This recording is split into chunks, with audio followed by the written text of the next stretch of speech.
ஹல்லேலூயா, ஹல்லேலூயா, ஹல்லேலூயா. கர்த்தருடைய பரிசுத்த நாமத்திற்கு மகிமையும் ஸ்தோத்திரமும் உண்டாவதாக. ஆண்டவருடைய பெரிதான கிருபையினாலே இந்த பரிசுத்த நாளை மீண்டும் காணும்படியாக தேவனாகிய கர்த்தர் எனக்கு உங்களுக்கு கூட இரக்கம் பாராட்டி கடந்த வாரத்தில் ஆலயத்தை கடந்து போன நம்மை இந்த ஒரு வார காலமாய் கர்த்தருடைய கரம் அன்பின் கரமோடு கூட இருந்து பாதுகாத்து வழிநடத்தி தேவைகளெல்லாம் நமக்கு சந்தித்து கொடுத்து ஒன்றிலும் குறைபட்டு போகாதபடி ஆசீர்வதித்து திரும்பவும் அவருடைய ஆலயமாகிய ஒரு வீட்டிலே ஒரு சபையிலே தேவனாகிய கர்த்தர் தாமே அவருடைய பரிசுத்த சபையிலே தேவனாகிய கர்த்தர் தாமே நம்மை கொண்டு வந்து அவரை ஆராதிக்க முடியாத நல்ல ஒரு பாக்கியத்தை தேவனாகிய கர்த்தர் தாமே இந்த நாளில் எனக்கும் உங்களுக்கு கூட தந்திருக்கிறார். அந்த நல்ல கிருபை எண்ணி நானும் என் ஆண்டவருக்கு அதிகமாக நான் ஸ்தோத்திரம் செலுத்துகிறேன். இன்றைக்கு ஒரு ரெட்டிப்பான ஒரு ஆசீர்வாதத்தின் நாள் என்று நான் கருதுகிறேன். அதற்காக ஆண்டவருக்கு நான் ஸ்தோத்திரம் செலுத்துகிறேன். இது பரிசுத்த நாள் மாத்திரமல்ல, கர்த்தருடைய சபையாக இந்த புதிய எருசலேம் சபை ஒரு பரிசுத்த அப்போஸ்தலனார் எல்யாசேர் ஐயா என்கிறார் ஒரு பரிசுத்தவானார் இந்த பூமியிலே தேவனாகிய கர்த்தர் அவரை கொண்டு எழுப்பி 56 ஆண்டுகள் நிறைவடைந்திருக்கிறது. அந்த நிறைவடைந்திருக்கிறதான அந்த நாளையும் நாம் நினைவு கூர்ந்து ஆண்டுகள ஆராதனையாகவும் அவருடைய சமூகத்திலே அவரை தொழுது கொள்வதற்கு கர்த்தர் தாமே இந்த சமய சந்தர்ப்பங்களை எனக்கும் உங்களுக்கும் கூட தேவனாகிய கர்த்தர் கொடுத்து நம்ம அழைத்து கொண்டு வந்திருக்கிறார். அதனால் இது நமக்கு இரட்டிப்பான நன்மையும் ஆசீர்வாதமான நாள் என்று எண்ணுகிறேன். அந்த நல்ல கர்த்தருக்கு நாம் ஆண்டவருக்கு நாம் ஸ்தோத்திரம் செலுத்துவோமாக. இந்த நாளுக்குரிய வார்த்தையாக உபாகம புத்தகத்திலே 8வது அதிகாரத்திலே 10வது வசனத்தை தேவனாகிய கர்த்தர் இந்த ஆண்டு விழா நாளில் நமக்கு கொடுத்திருக்கிற அந்த நல்ல வார்த்தைகளுக்காக நானும் என் தேவனாகிய கர்த்தரை நான் ஸ்தோத்திரிக்கிறேன். உபாகம புத்தகத்திலே 8ஆம் அதிகாரத்திலே 10வது வசனத்தை எடுத்து ஒரு தேவனுடைய பிள்ளை எழுந்து நின்று நீங்கள் வாசிக்கும்படி உங்கள் அன்போடு கூட நான் வேண்டிக் கொள்கிறேன். வாசிக்கலாம். உபாகமம் 8:10.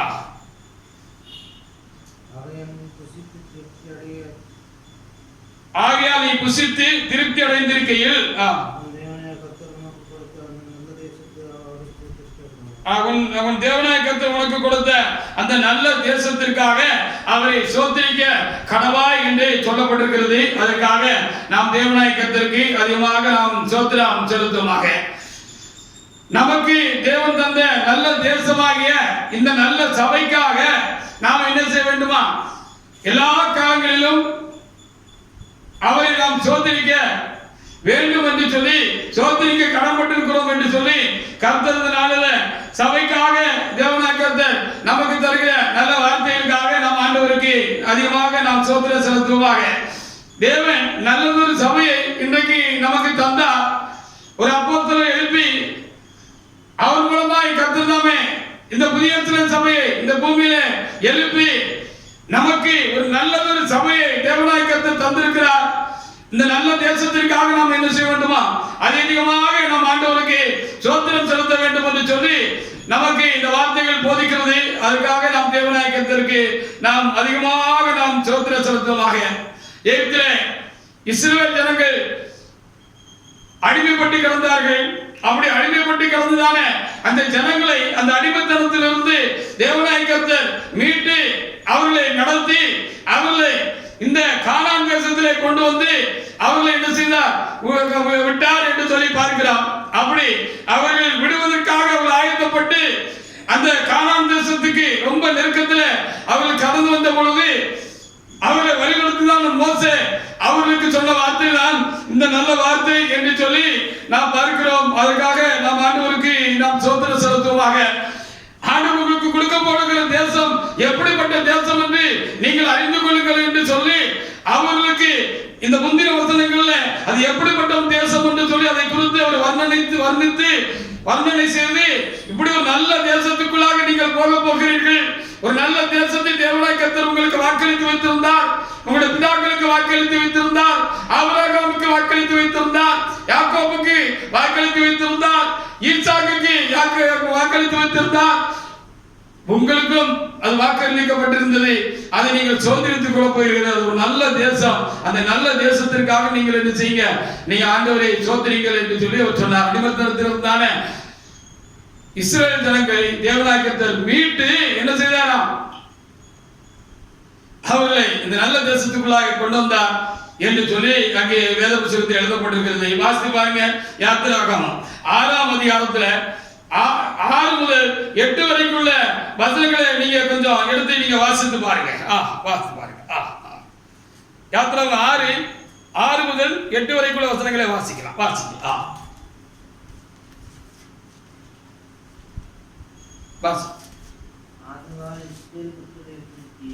ஆகையால் இஸ்ரவேல் புத்திரரை நோக்கி நானே கர்த்தர் உங்கள் மேல் எகிப்தியர் சுமத்தின சுமைகளை நீக்கி நான் உங்களை விடுவித்து உங்களை அவர்கள் அடிமைத்தனத்துக்கு நீங்களாக்கி ஓங்கிய கையினாலும் மகா தண்டையினாலும் உங்களை மீட்டு உங்களை எனக்கு ஜனங்களாக சேர்த்து கொண்டு உங்களுக்கு தேவனாய் இருப்பேன். உங்கள் மேல் எகிப்தியர் சுமத்தின சுமைகளை நீக்கி உங்களை விடுவிக்கிற உங்கள் தேவனாய் கர்த்தர் நான் என்று அறிவீர்கள்.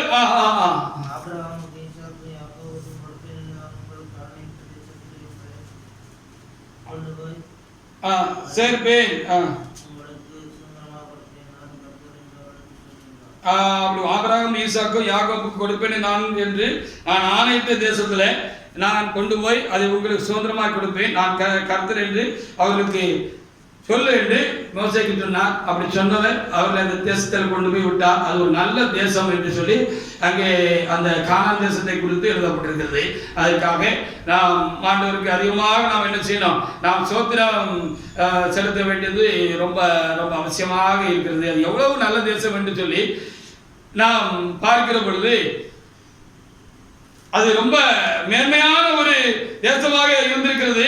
அதற்காக நாம் என்ன செய்யணும், அதிகமாக ஆண்டவருக்கு நாம் சோத்திரம் செலுத்த வேண்டும். உபாகமம் புத்தகத்தில் 8ஆம் அதிகாரத்தில் 7 முதல் நீங்க 10 வசனங்களை நீங்க தொடர்ந்து வாசித்து பாருங்க. நல்ல சத்தமா நிறுத்தி நிதானமா வாசிங்க.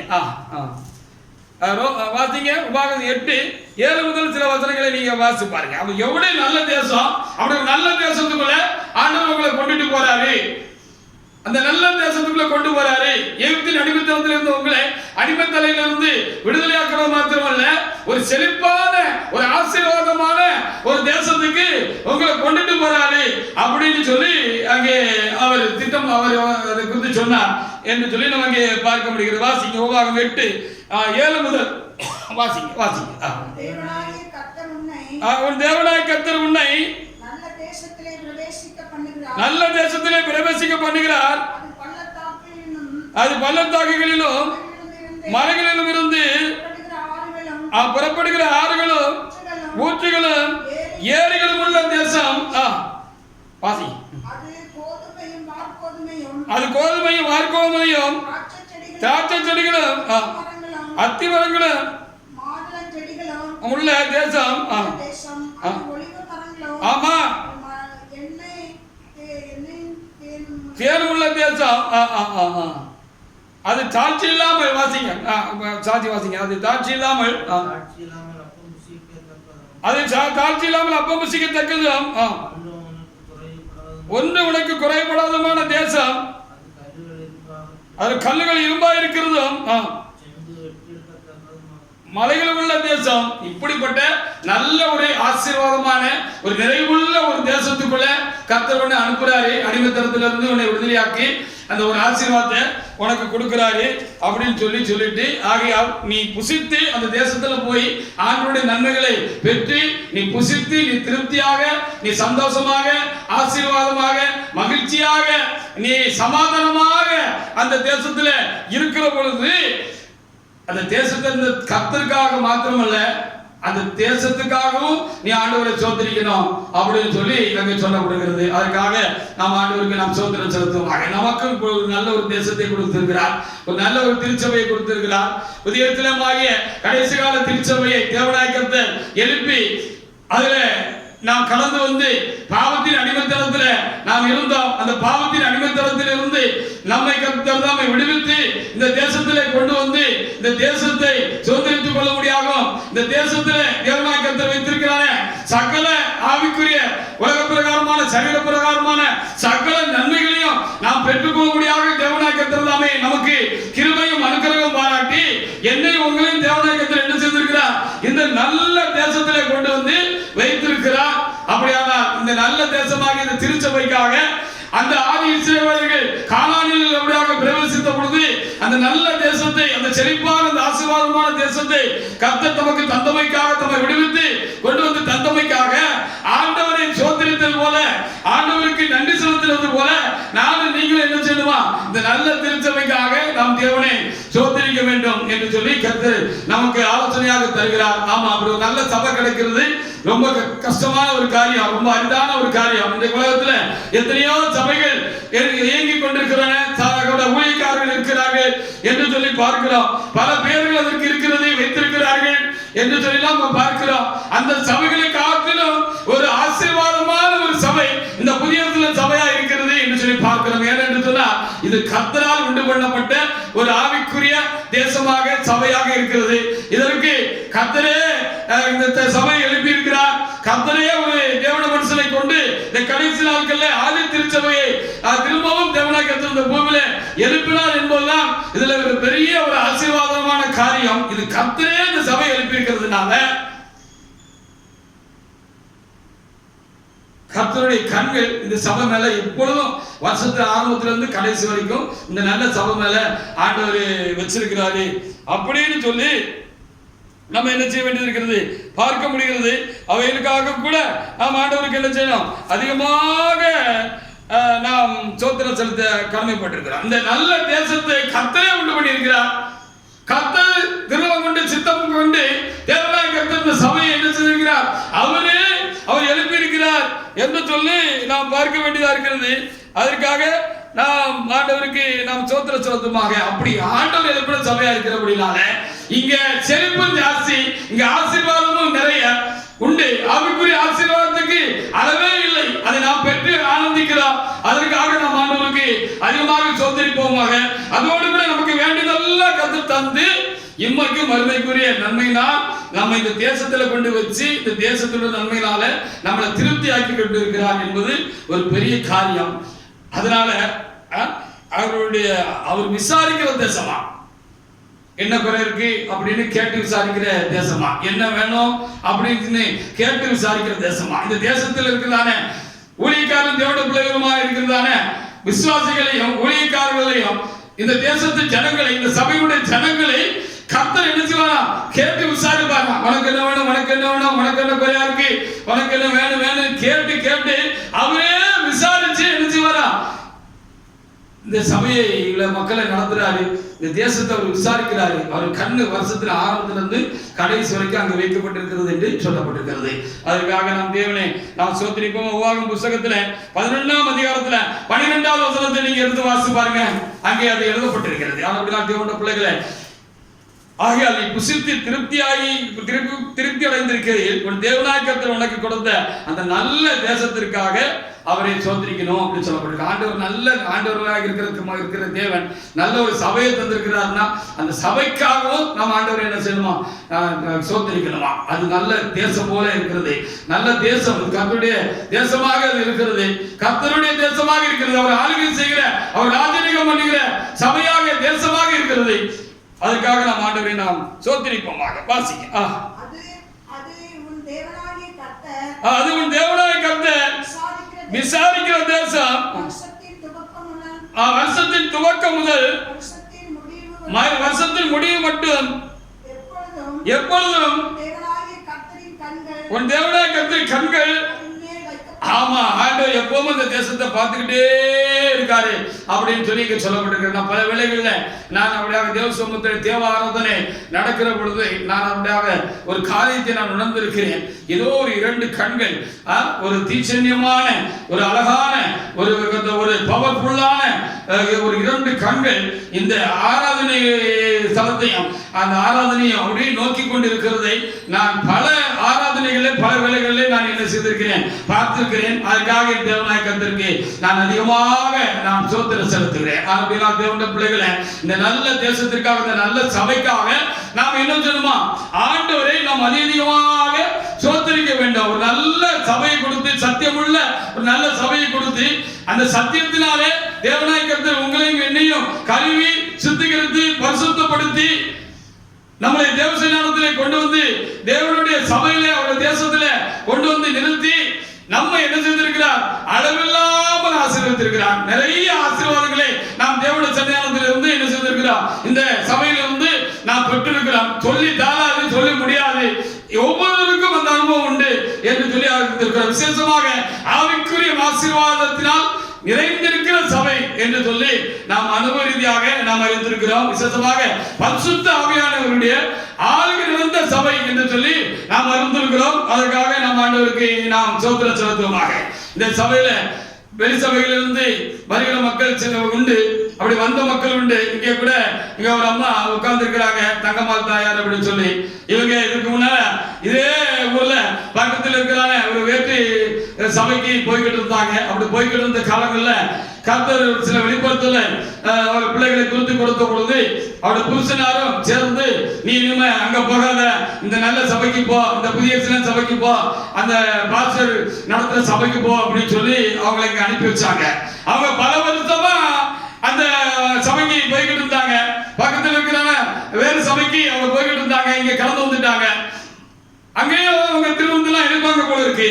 ஆனால் இங்க எல்லாம் தேவட வசனத்தின்படி இங்க நடப்பிக்கப்படுகிற சபையா இருக்கிறபடினாலே இங்க வந்த பொழுது அந்த அம்மாவுக்கு இங்கேயும் திருவிருந்து எடுக்கணும்னு ரொம்ப வாஞ்ச விருப்பம் உண்டாயிருந்துச்சு. அப்போ அந்த அம்மாட்ட கேட்டேன், நீங்க பரிசுத்தாவி பெற்றிருக்கலாமா அப்படின்னு கேட்டேன். இல்லையா, நான் இன்னும் பரிசுத்தாவி பெறல அப்படின்னு சொன்னாங்க. அம்மா, இங்க பரிசுத்தாவி பெற்று நான்சான் பெற்றா மட்டும் காணாதுமா, பரிசுத்தாவியும் பெற்ற பிறகுதான் இங்க வருகிற மக்களுக்கு திருவிருந்து கொடுக்க முடியாத கர்த்தருடைய ஆலோசனை இருக்கு. அதுதான் வேதத்தின்படி சரிமா அப்படின்னு சொல்லி சில காரியங்கள் அப்படின்னு சொல்லும்போது, அப்படியா பாஸ்டர் அப்படின்னு சொல்லி கேட்டுக்கிட்டாங்க. எனக்கும் கொஞ்சம் கஷ்டமா இருந்துச்சு. வாந்தியா வந்திருக்கிறாங்க அந்த தாயாருக்கு திருவிருந்து கொடுக்கணுமே அப்படின்னு. அப்படி அவங்க வந்து ஒரு சில வாரங்கள் தான் இருக்கும். அவங்க இங்க வந்து ஒரு சில வாரங்கள் தான் இருக்கும். அப்படி வந்து ஒரு சில வாரங்கள் இருக்கிற பொழுது ஒரு சனிக்கிழமை ஆராதனைக்கு அந்த காலங்கள்லாம் அவங்க வருவாங்க. அந்த ஆரம்ப நாட்கள்ல சனிக்கிழமை ஆராதனைக்கு வந்திருந்தாங்க. கொஞ்சம் மக்கள் தான் நம்ம கூடி இருந்தோம்.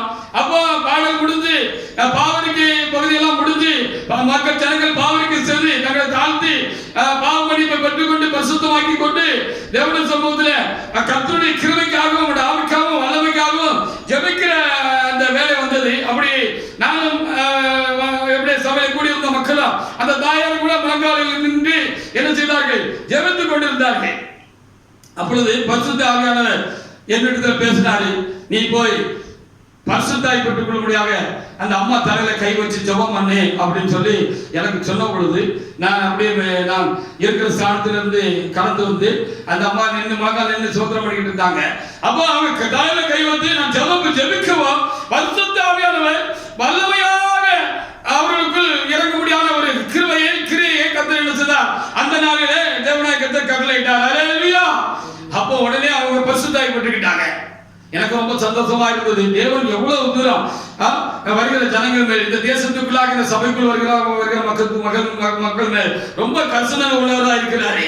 நம்ம இந்த வாசத்தை வேத வாக்கியத்தின்படி அவர் கண்கள் எப்பொழுதும் இந்த தேசத்தின் மேல் நோக்கமாக இருக்கிறது, இங்கே வருகிற மக்கள் மேல் நோக்கமாக இருக்கிறது என்று எழுதியிருக்கிறபடி அந்த வந்த தாயாருக்கு அந்த பரிசுத்தாவியை கொடுக்கணும் என்று சொல்லி ஆண்டவர் என்ன செய்தார்? அந்த தேசத்துக்குள் வந்த பொழுது இதுவரைக்கும் அவர்கள் பெற்றிராத அந்த நல்ல ஆசீர்வாதத்தை, அந்த அனுபவத்தை என்ன செய்தார்? ஆண்டவர் அந்த நாளிலே அவருக்கு கொடுத்து மறு வாரத்தில் என்ன செய்தார்? அவன் நீங்க பரிசுத்தாவி பெற்றுக்கிட்டீங்க, இப்போ முறையா நீங்க திருப்பதியில பங்கு கொள்ளலாம் என்று சொல்லி அந்த அம்மா இப்போ அவருடைய கணக்காக இந்த சபைக்கு வந்திருக்கிறார்கள். இங்கே உட்கார்ந்து இருக்கிறார்கள். ஆமா, இப்ப அங்க உட்கார்ந்து இருக்கிறாங்க. அவங்களும் அதை கேட்டுக்கிட்டு தான் இருக்காங்க. அது அவங்களுக்கு தெரியும் என்று சொல்லி எவ்வளவு வருத்தமாக அந்த சபைக்கு போனார்கள். வேறு சபைக்கு பக்கத்தில் இருக்க சபைக்கு போனார்கள். அங்க ஞானத்தாரெல்லாம் பெற்றிருக்கிறாங்க. நல்ல ஒரு வார்த்தையுள்ள தாயார் தான். நகையெல்லாம் கலத்திட்டாங்க, நகையெல்லாம் போடல. அவங்க ஆராதனைக்கு போறதுக்கு, சபைக்கு போறதுக்கு புருஷகிட்ட எவ்வளவோ எதிர்ப்புகள் உண்டாயிருந்தது. அடி மிதியெல்லாம் வாங்கி பிள்ளைகள்கிட்ட ஏச்சி பேச்செல்லாம் வாங்கி நான் கேள்விப்படுகிற பொழுது இவ்வளவு தூரம் பக்தி விளக்கமா இருந்தாங்களா அப்படின்னு நினைக்கிறவங்களுக்கு ஒரு சந்தோஷமும் எனக்கு உண்டு.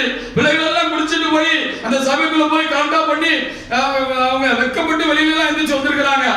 ஆனாலும் கர்த்தருக்கு ஆராதனை செய்கிற வைராக்கியத்தை பார்த்து இந்த தேசம் உனக்கு பூரணமான ஆசீர்வாதத்தை தராது மகளே, பூர்ணமான ஆவிக்குரிய ஆசீர்வாதத்தை தராது. ஆவிக்குரிய வாழ்க்கையில நீ ஞானத்தால் பெற்றிருக்கிறாய், இன்னும் சரியான முறையில் பரிசுத்தாய் பட்டு ஆவிக்குரிய வாழ்க்கையில நீ ஆசீர்வதிக்கப்பட வேண்டும். ஆவிக்குரிய ஆசீர்வாதங்கள் இன்னும் ஏராளம் தாராளமா இருக்கிறது. அது ஒரு இடத்துல இருக்கு, வா அப்படின்னு சொல்லி ஒரு சூழ்நிலை உண்டாக்கி கர்த்தர் இந்த அம்மா இங்கே கொண்டு வந்து என்ன செஞ்சாங்க, பரிசுத்தாவி கொடுத்து இப்பொழுது என்ன செய்திருக்கிறார்கள், அவர்கள் தேவனுடைய சமூகத்தில் நிறைய நன்மைகளை ஆசீர்வாதங்களை இந்த சபையிலிருந்து அவர்களும் அவர்கள் குடும்பங்களும் பிள்ளைகளும் அவர்கள் ஜெபத்தை கேட்டு அவர்களையும் விசாரிக்கிற தேவனா இருந்தபடினாலே இந்த சபையில வருகிறவர்கள் அவர் விசாரிக்கிற தேவன். அதுபடினாலே விசாரித்து அவர்களுக்கு நன்மையான காரியங்கள் நிறைய செய்திருக்கிறார்கள். அது ஒரு எக்ஸாம்பிளுக்காக நான் உங்களுக்கு சொல்லுகிறேன். இப்படி ஒவ்வொருடைய வாழ்க்கையிலும் கர்த்தர் இந்த தேசத்திற்கு வந்த பிற்பாடு, இந்த தேசத்தை கண்டுகொண்ட பிற்பாடு செய்த நன்மைகள் ஏராளமும் தாராளமா இருக்கிறது. இது கர்த்தர் விசாரிக்கிற தேசம். அவருடைய கண்கள் வருஷத்தின் துவக்கம் முதல் முடிவு வரைக்கும் எப்பொழுதும் அதன் மேல் வைக்கப்பட்டிருக்கும் என்று சொன்ன வார்த்தையின்படி இந்த தேசத்தின் மேல ரொம்ப கரிசனை அக்கறையுமா இருக்கிறார். ஏன்னு சொன்னா அவரை சித்தம் கொண்டு விருப்பம் கொண்டு அவர் எழுப்பின சபை, அவர் ஒரு அப்போஸ்தலனை கொண்டு எழுப்பின சபை. ஆனபடியால் இந்த சபை மேல அவர் ரொம்ப கரிசனையாக இருந்தார், இப்பொழுதும் இருக்கிறார் என்று சொல்லி நான் அறிந்திருக்கிறேன். அதற்காக என் ஆண்டவருக்கு நான் ஸ்தோத்திரம் செலுத்துகிறேன். அதனாலதான் இங்கே சொல்லப்பட்டிருக்கிறது, இந்த நாளில் விசேஷமாக இந்த புதிய சபையின் 57 ஆண்டு நிறைவு நாளை அனுஷ்டிக்கிற இந்த நாளில, இந்த ஆண்டு விழாவாக நாம் அனுஷ்டிக்கிற நாளில, இந்த நல்ல தேசத்துக்காக நான் உனக்கு உண்டு பண்ணி தந்த இந்த நல்ல தேசத்துக்காக நீ என்ன செய்யணும், ஆண்டவரை நீ ஸ்தோத்திரிக்கலாம். ஆமா, ஆண்டவர் இந்த தேசத்தின் மூலமாக உனக்கு கொடுத்த நல்ல எத்தனையோ நன்மைகள் உண்டு. இந்த நல்ல தேசத்திலிருந்து நீ பெற்றுக்கொண்ட எத்தனையோ நல்ல காரியங்கள் உண்டு. அவைகளுக்காக நீ என்ன செய்யணும், இந்த தேசத்திற்காக நீ என்ன செய்யணும், ரொம்ப ஜெபிக்கணும் அப்படின்னு சொல்லி தேவனாய் கர்த்தர் அங்கே எழுதி கொடுத்திருக்கிறார். 2 நாளாகமம் புஸ்தகத்துல 2 நாளாகமம் புஸ்தகம் 7ஆம் அதிகாரத்துல 15-16 வசனங்களை வாசி பாருங்க. உலகத்திலே கர்த்தரை ஆராதிக்கிற சபை கூட்டங்கள் எத்தனையோ இருந்தாலும் கர்த்தர் தெரிந்து கொள்கிற ஒரு இடமும் எல்லா காலங்களிலும் இருந்தது என்று சொல்லிதான் நாம் வேதத்திலே பார்க்கிறோம். இஸ்ரவேல் ஜனங்களை வேறு பிரித்து தேவனாய் கர்த்தர் எகிப்திலிருந்து விடுவித்து அவர்களை கானான் தேசத்துக்கு வழிநடக்கிற பொழுதும் மோசேயோடும் தேவனாய் கர்த்தர் சொன்னார். மோசே ஜனங்களுக்கு சொல்லி இருந்தார், நீ கண்ட இடத்துல எல்லாம் போய் என்ன செய்யாத, கர்த்தருக்கு பலி செலுத்தக்கூடாது, ஆராதனை செய்யக்கூடாது. நீ போய் சேர்க்கிற கானான் தேசத்துல கர்த்தர் தெரிந்து கொள்ளக்கூடிய ஒரு ஸ்தானம் இடம் இருக்கும். அந்த இடத்துல போய் அந்த இடத்தை தெரிந்து கொள்கிற இடத்துல ஆண்டவருக்கு நீ என்ன சொல்ல, கூடாரம் போட்டு ஆசரிப்பு கூடாரத்தை நீ ஸ்தாபித்து நீ என்ன செய்யணும், அந்த இடத்துல போய் அந்த கர்த்தர் தெரிந்து கொள்கிற இடத்துல போய் நீ என்ன செய்யணும், அவருக்கு ஆராதனை செய்யணும், நீ பலி செலுத்தணும். அப்பொழுது நீ ஆசீர்வாதமா இருப்பாய் என்று ஆண்டவர் சொன்னார். அப்படி போல சொன்னது போல அந்த ஆசாரிய கூடாரம் இருந்ததை கொடுத்து நாம் வேதத்துல என்ன செய்கிறோம் பார்க்கிறோம். தாவீது நாட்கள்ல தாவீது ராஜா என்ன நினைச்சாரு, நாம கல்லு வீட்டுல இருக்கோம், மச்சி பாவனை வீட்டுல இருக்கோம், ஆண்டவருடைய வெட்டியோ ஒரு கூடாரத்துக்கு இருக்கு, அதுக்கு ஒரு ஆலயம் கட்டணும்னு அவருக்கு ஒரு பக்தி வைராக்கியம் வந்துச்சு. ஆண்டவருக்கு ஒரு நிலையான ஒரு வீட்டை கட்டணும் அப்படிங்கிற ஒரு ஆசை அந்த தாவீது ராஜாவுக்குள்ள உண்டாயிற்று. அப்ப ஆண்டவர் சொன்னாரு, நீ கட்ட மாட்டேன், மகனாய் இருக்கிற சாலமோன் என்ன செய்வாரு, அதை கட்டுவாரு அப்படின்னு சொன்னார். அல்லேலூயா. அப்ப என்னது, சாலமோன் காலத்துல அந்த ஆலயம் கட்டப்பட்டது. மிகவும் பெரிய ஆலயமாக விமர்சையாக தேவனாய் கர்த்தருக்கு அது பெரிய மாளிகையாக அந்த ஆலயத்தை சாலமோன் கட்டினார் அப்படின்னு சொல்லி பார்க்க முடிகிறது. அந்த சாலமோன் கட்டின ஆலயத்துல அவருடைய கண்கள் எப்பொழுதும் திறந்திருக்கணும். அங்க இருந்து கூப்பிடுதலுக்கு ஜெப சத்தத்துக்கு அவர் செவி எப்பவும் திறந்திருக்கணும்னு சொல்லி அவர் தேவனிடத்துல அந்த ஆலய பரிசு அன்னைக்கு அவர் வேண்டிக் கொண்டார். ஏன்னு சொன்னா அது கர்த்தருடைய சித்தமும் திட்டமாக இருந்தது. அந்த இடத்துல தேவன் நமக்கு நிரந்தரமான ஒரு ஆலயத்தை கட்டி இஸ்ரவேல் ஜனங்கள் தமக்கு பலி செலுத்துகிறது அவருக்கு ரொம்ப விருப்பமான காரியமாக இருந்தது. அது கர்த்தருடைய சித்தமாக இருந்தது, கர்த்தர் சொன்ன காரியமாக இருந்தது. சாலமோன் கட்டின ஆலயம் அப்படினால அவர் அப்படி சொன்னாரு அப்படின்னு சொல்லி பார்க்கிறோம். அப்படி அந்த ஆலயத்தை கட்டின பொழுது மகிமை மேகம் அப்படியே இறங்கி வந்து அந்த ஆலயத்தை நிரப்பிச்சு அப்படின்னு சொல்லி வேதத்தில் சொல்லப்பட்டிருக்கு. இதனால ஆசாரியர்கள் ஊழியம் செய்யக்கூடாதபடிக்கு அங்க கர்த்தருடைய மகிமை அந்த தேவாலயத்தை சாலமோன் கட்டியிருந்தானே, அந்த தேவாலயத்தை எடுத்துட்டான், அப்படியே நிரப்பிச்சான். அந்த அளவுக்கு தேவனுடைய மகிமை அந்த ஆலயத்தை நிரப்பிச்சுன்னு சொல்லப்படுது. அப்ப எனக்கு நிறைய இடங்கள்ல ஊழியம் நடக்கு, சபை நடக்கு, ஆராதனை நடக்கு, எல்லாம் நடக்கு. ஆனாலும் கண்டிப்பாக எல்லா காலங்களிலும் கர்த்தர் தெரிந்து கொள்கிற ஒரு இடம், ஒரு ஆலயம் கண்டிப்பா இருக்கும், இருந்திருக்கு. அதுதான் உண்மை. அதான் வேத காட்டுற நமக்கு சாட்சி என்று சொல்லி நாம் அறிய வேண்டிய இருக்கு. வாசி பாருங்க. 2 நாளாகமம் 7:15-16 வசனங்களை ஒரு தேவனுடைய எடுத்து வாசிக்கலாம். 2 நாளாகமம் 7ஆம் அதிகாரம் 15-16 வசனங்களை வாசிக்கலாம். அப்படி சாலமோன் ஆலயத்தை கட்டினாரு, அங்க தேவமகிமை வந்து இறங்கிச்சுன்னு சொல்லல. அந்த ஆலயத்துக்கு குறித்து ஆண்டவர் இப்படி சொன்னாரு அப்படின்னு எழுதப்பட்டிருக்கு. வாசிக்கலாம். இந்த ஸ்தலத்திலே செய்யப்படும் ஜெபத்திற்கு என் கண்கள் திறந்தவைகளும் என் காது கேட்க கவனிக்கிறதுமாக இருக்கும். இந்த நாமம் என் நாமம் இந்த ஆலயத்தில் என்றென்றைக்கும் இருக்கும்படி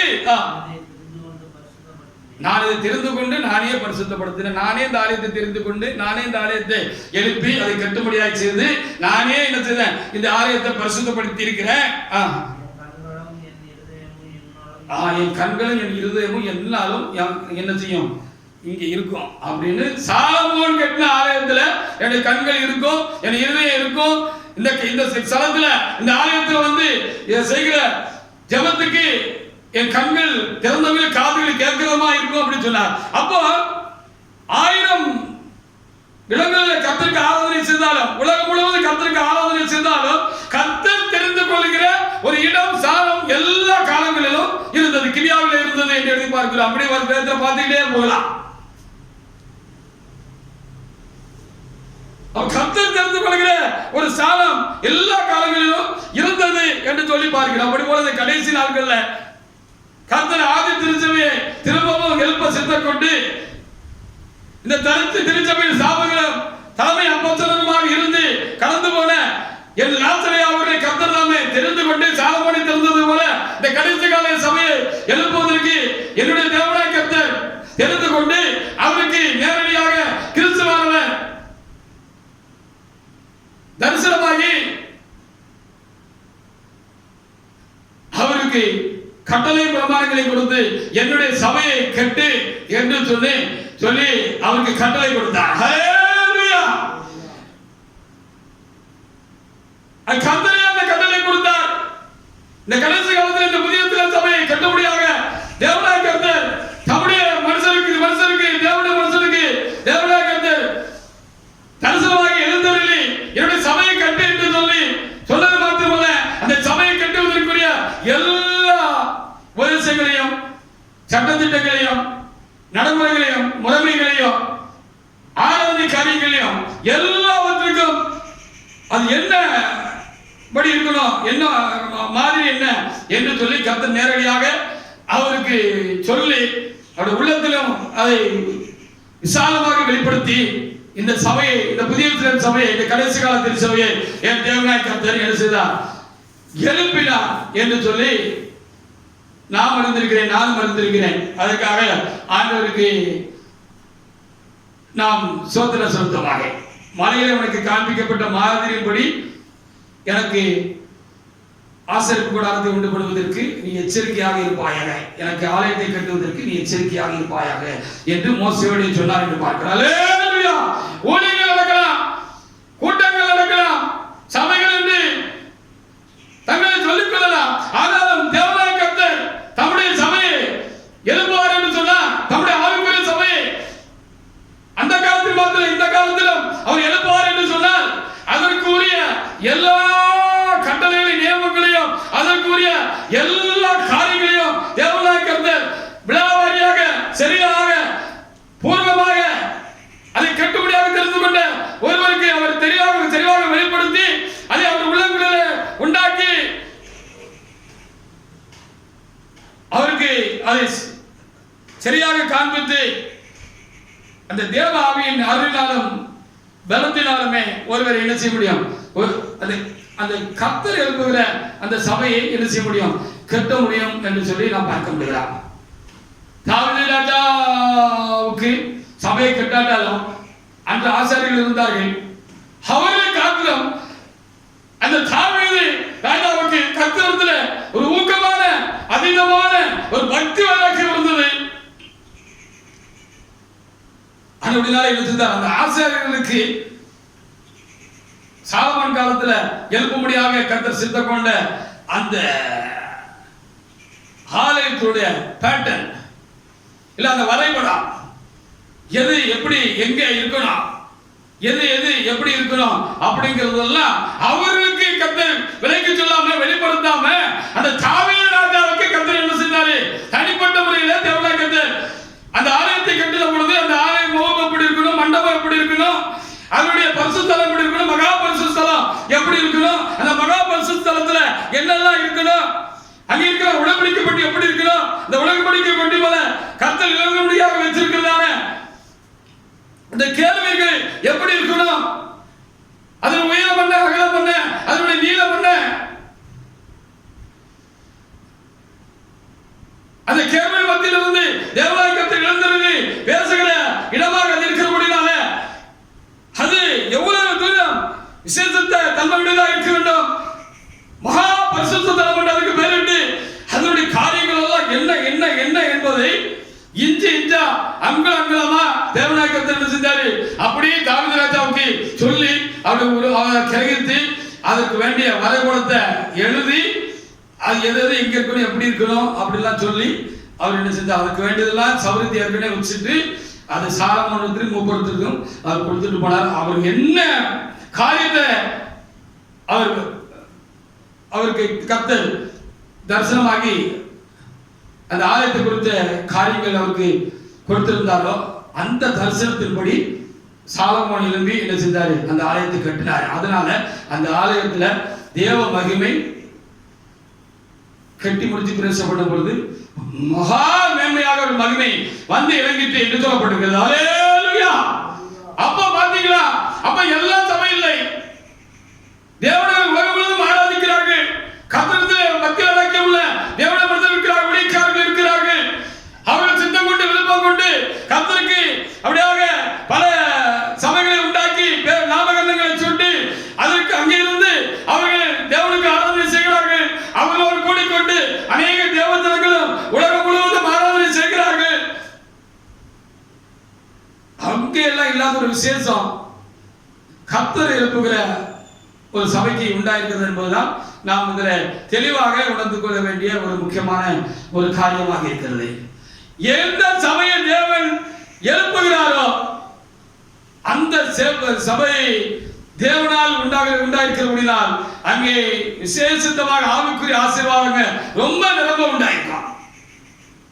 இதெல்லாம் பாருங்க, 5ஆப்பு 6ஆப்பு 4ஆப்பு 7ஆப்பு படிக்கிற பொழுது இந்த சபையில் இருக்கிற குடும்பங்களில் இருக்கிற பிள்ளைகள் பரிசுத்தாவி பெற்றுக் கொள்கிறார்கள்.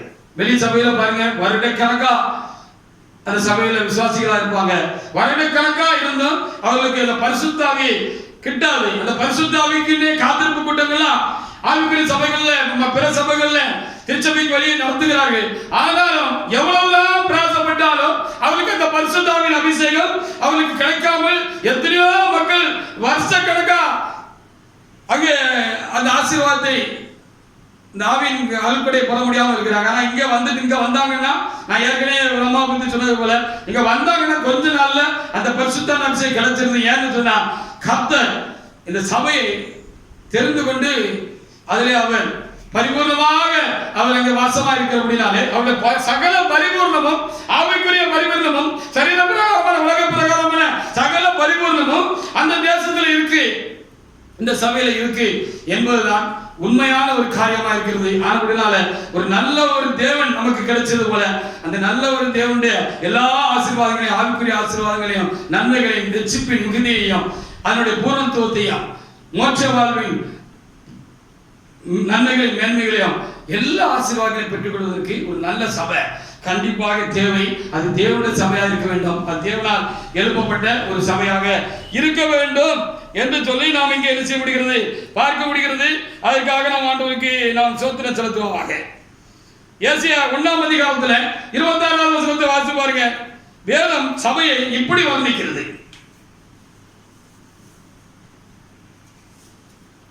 அப்போ ஒரு சபை தான் கர்த்தரால் எழுப்பப்பட்ட சபையா இருக்க முடியும் எல்லா காலங்களிலும்.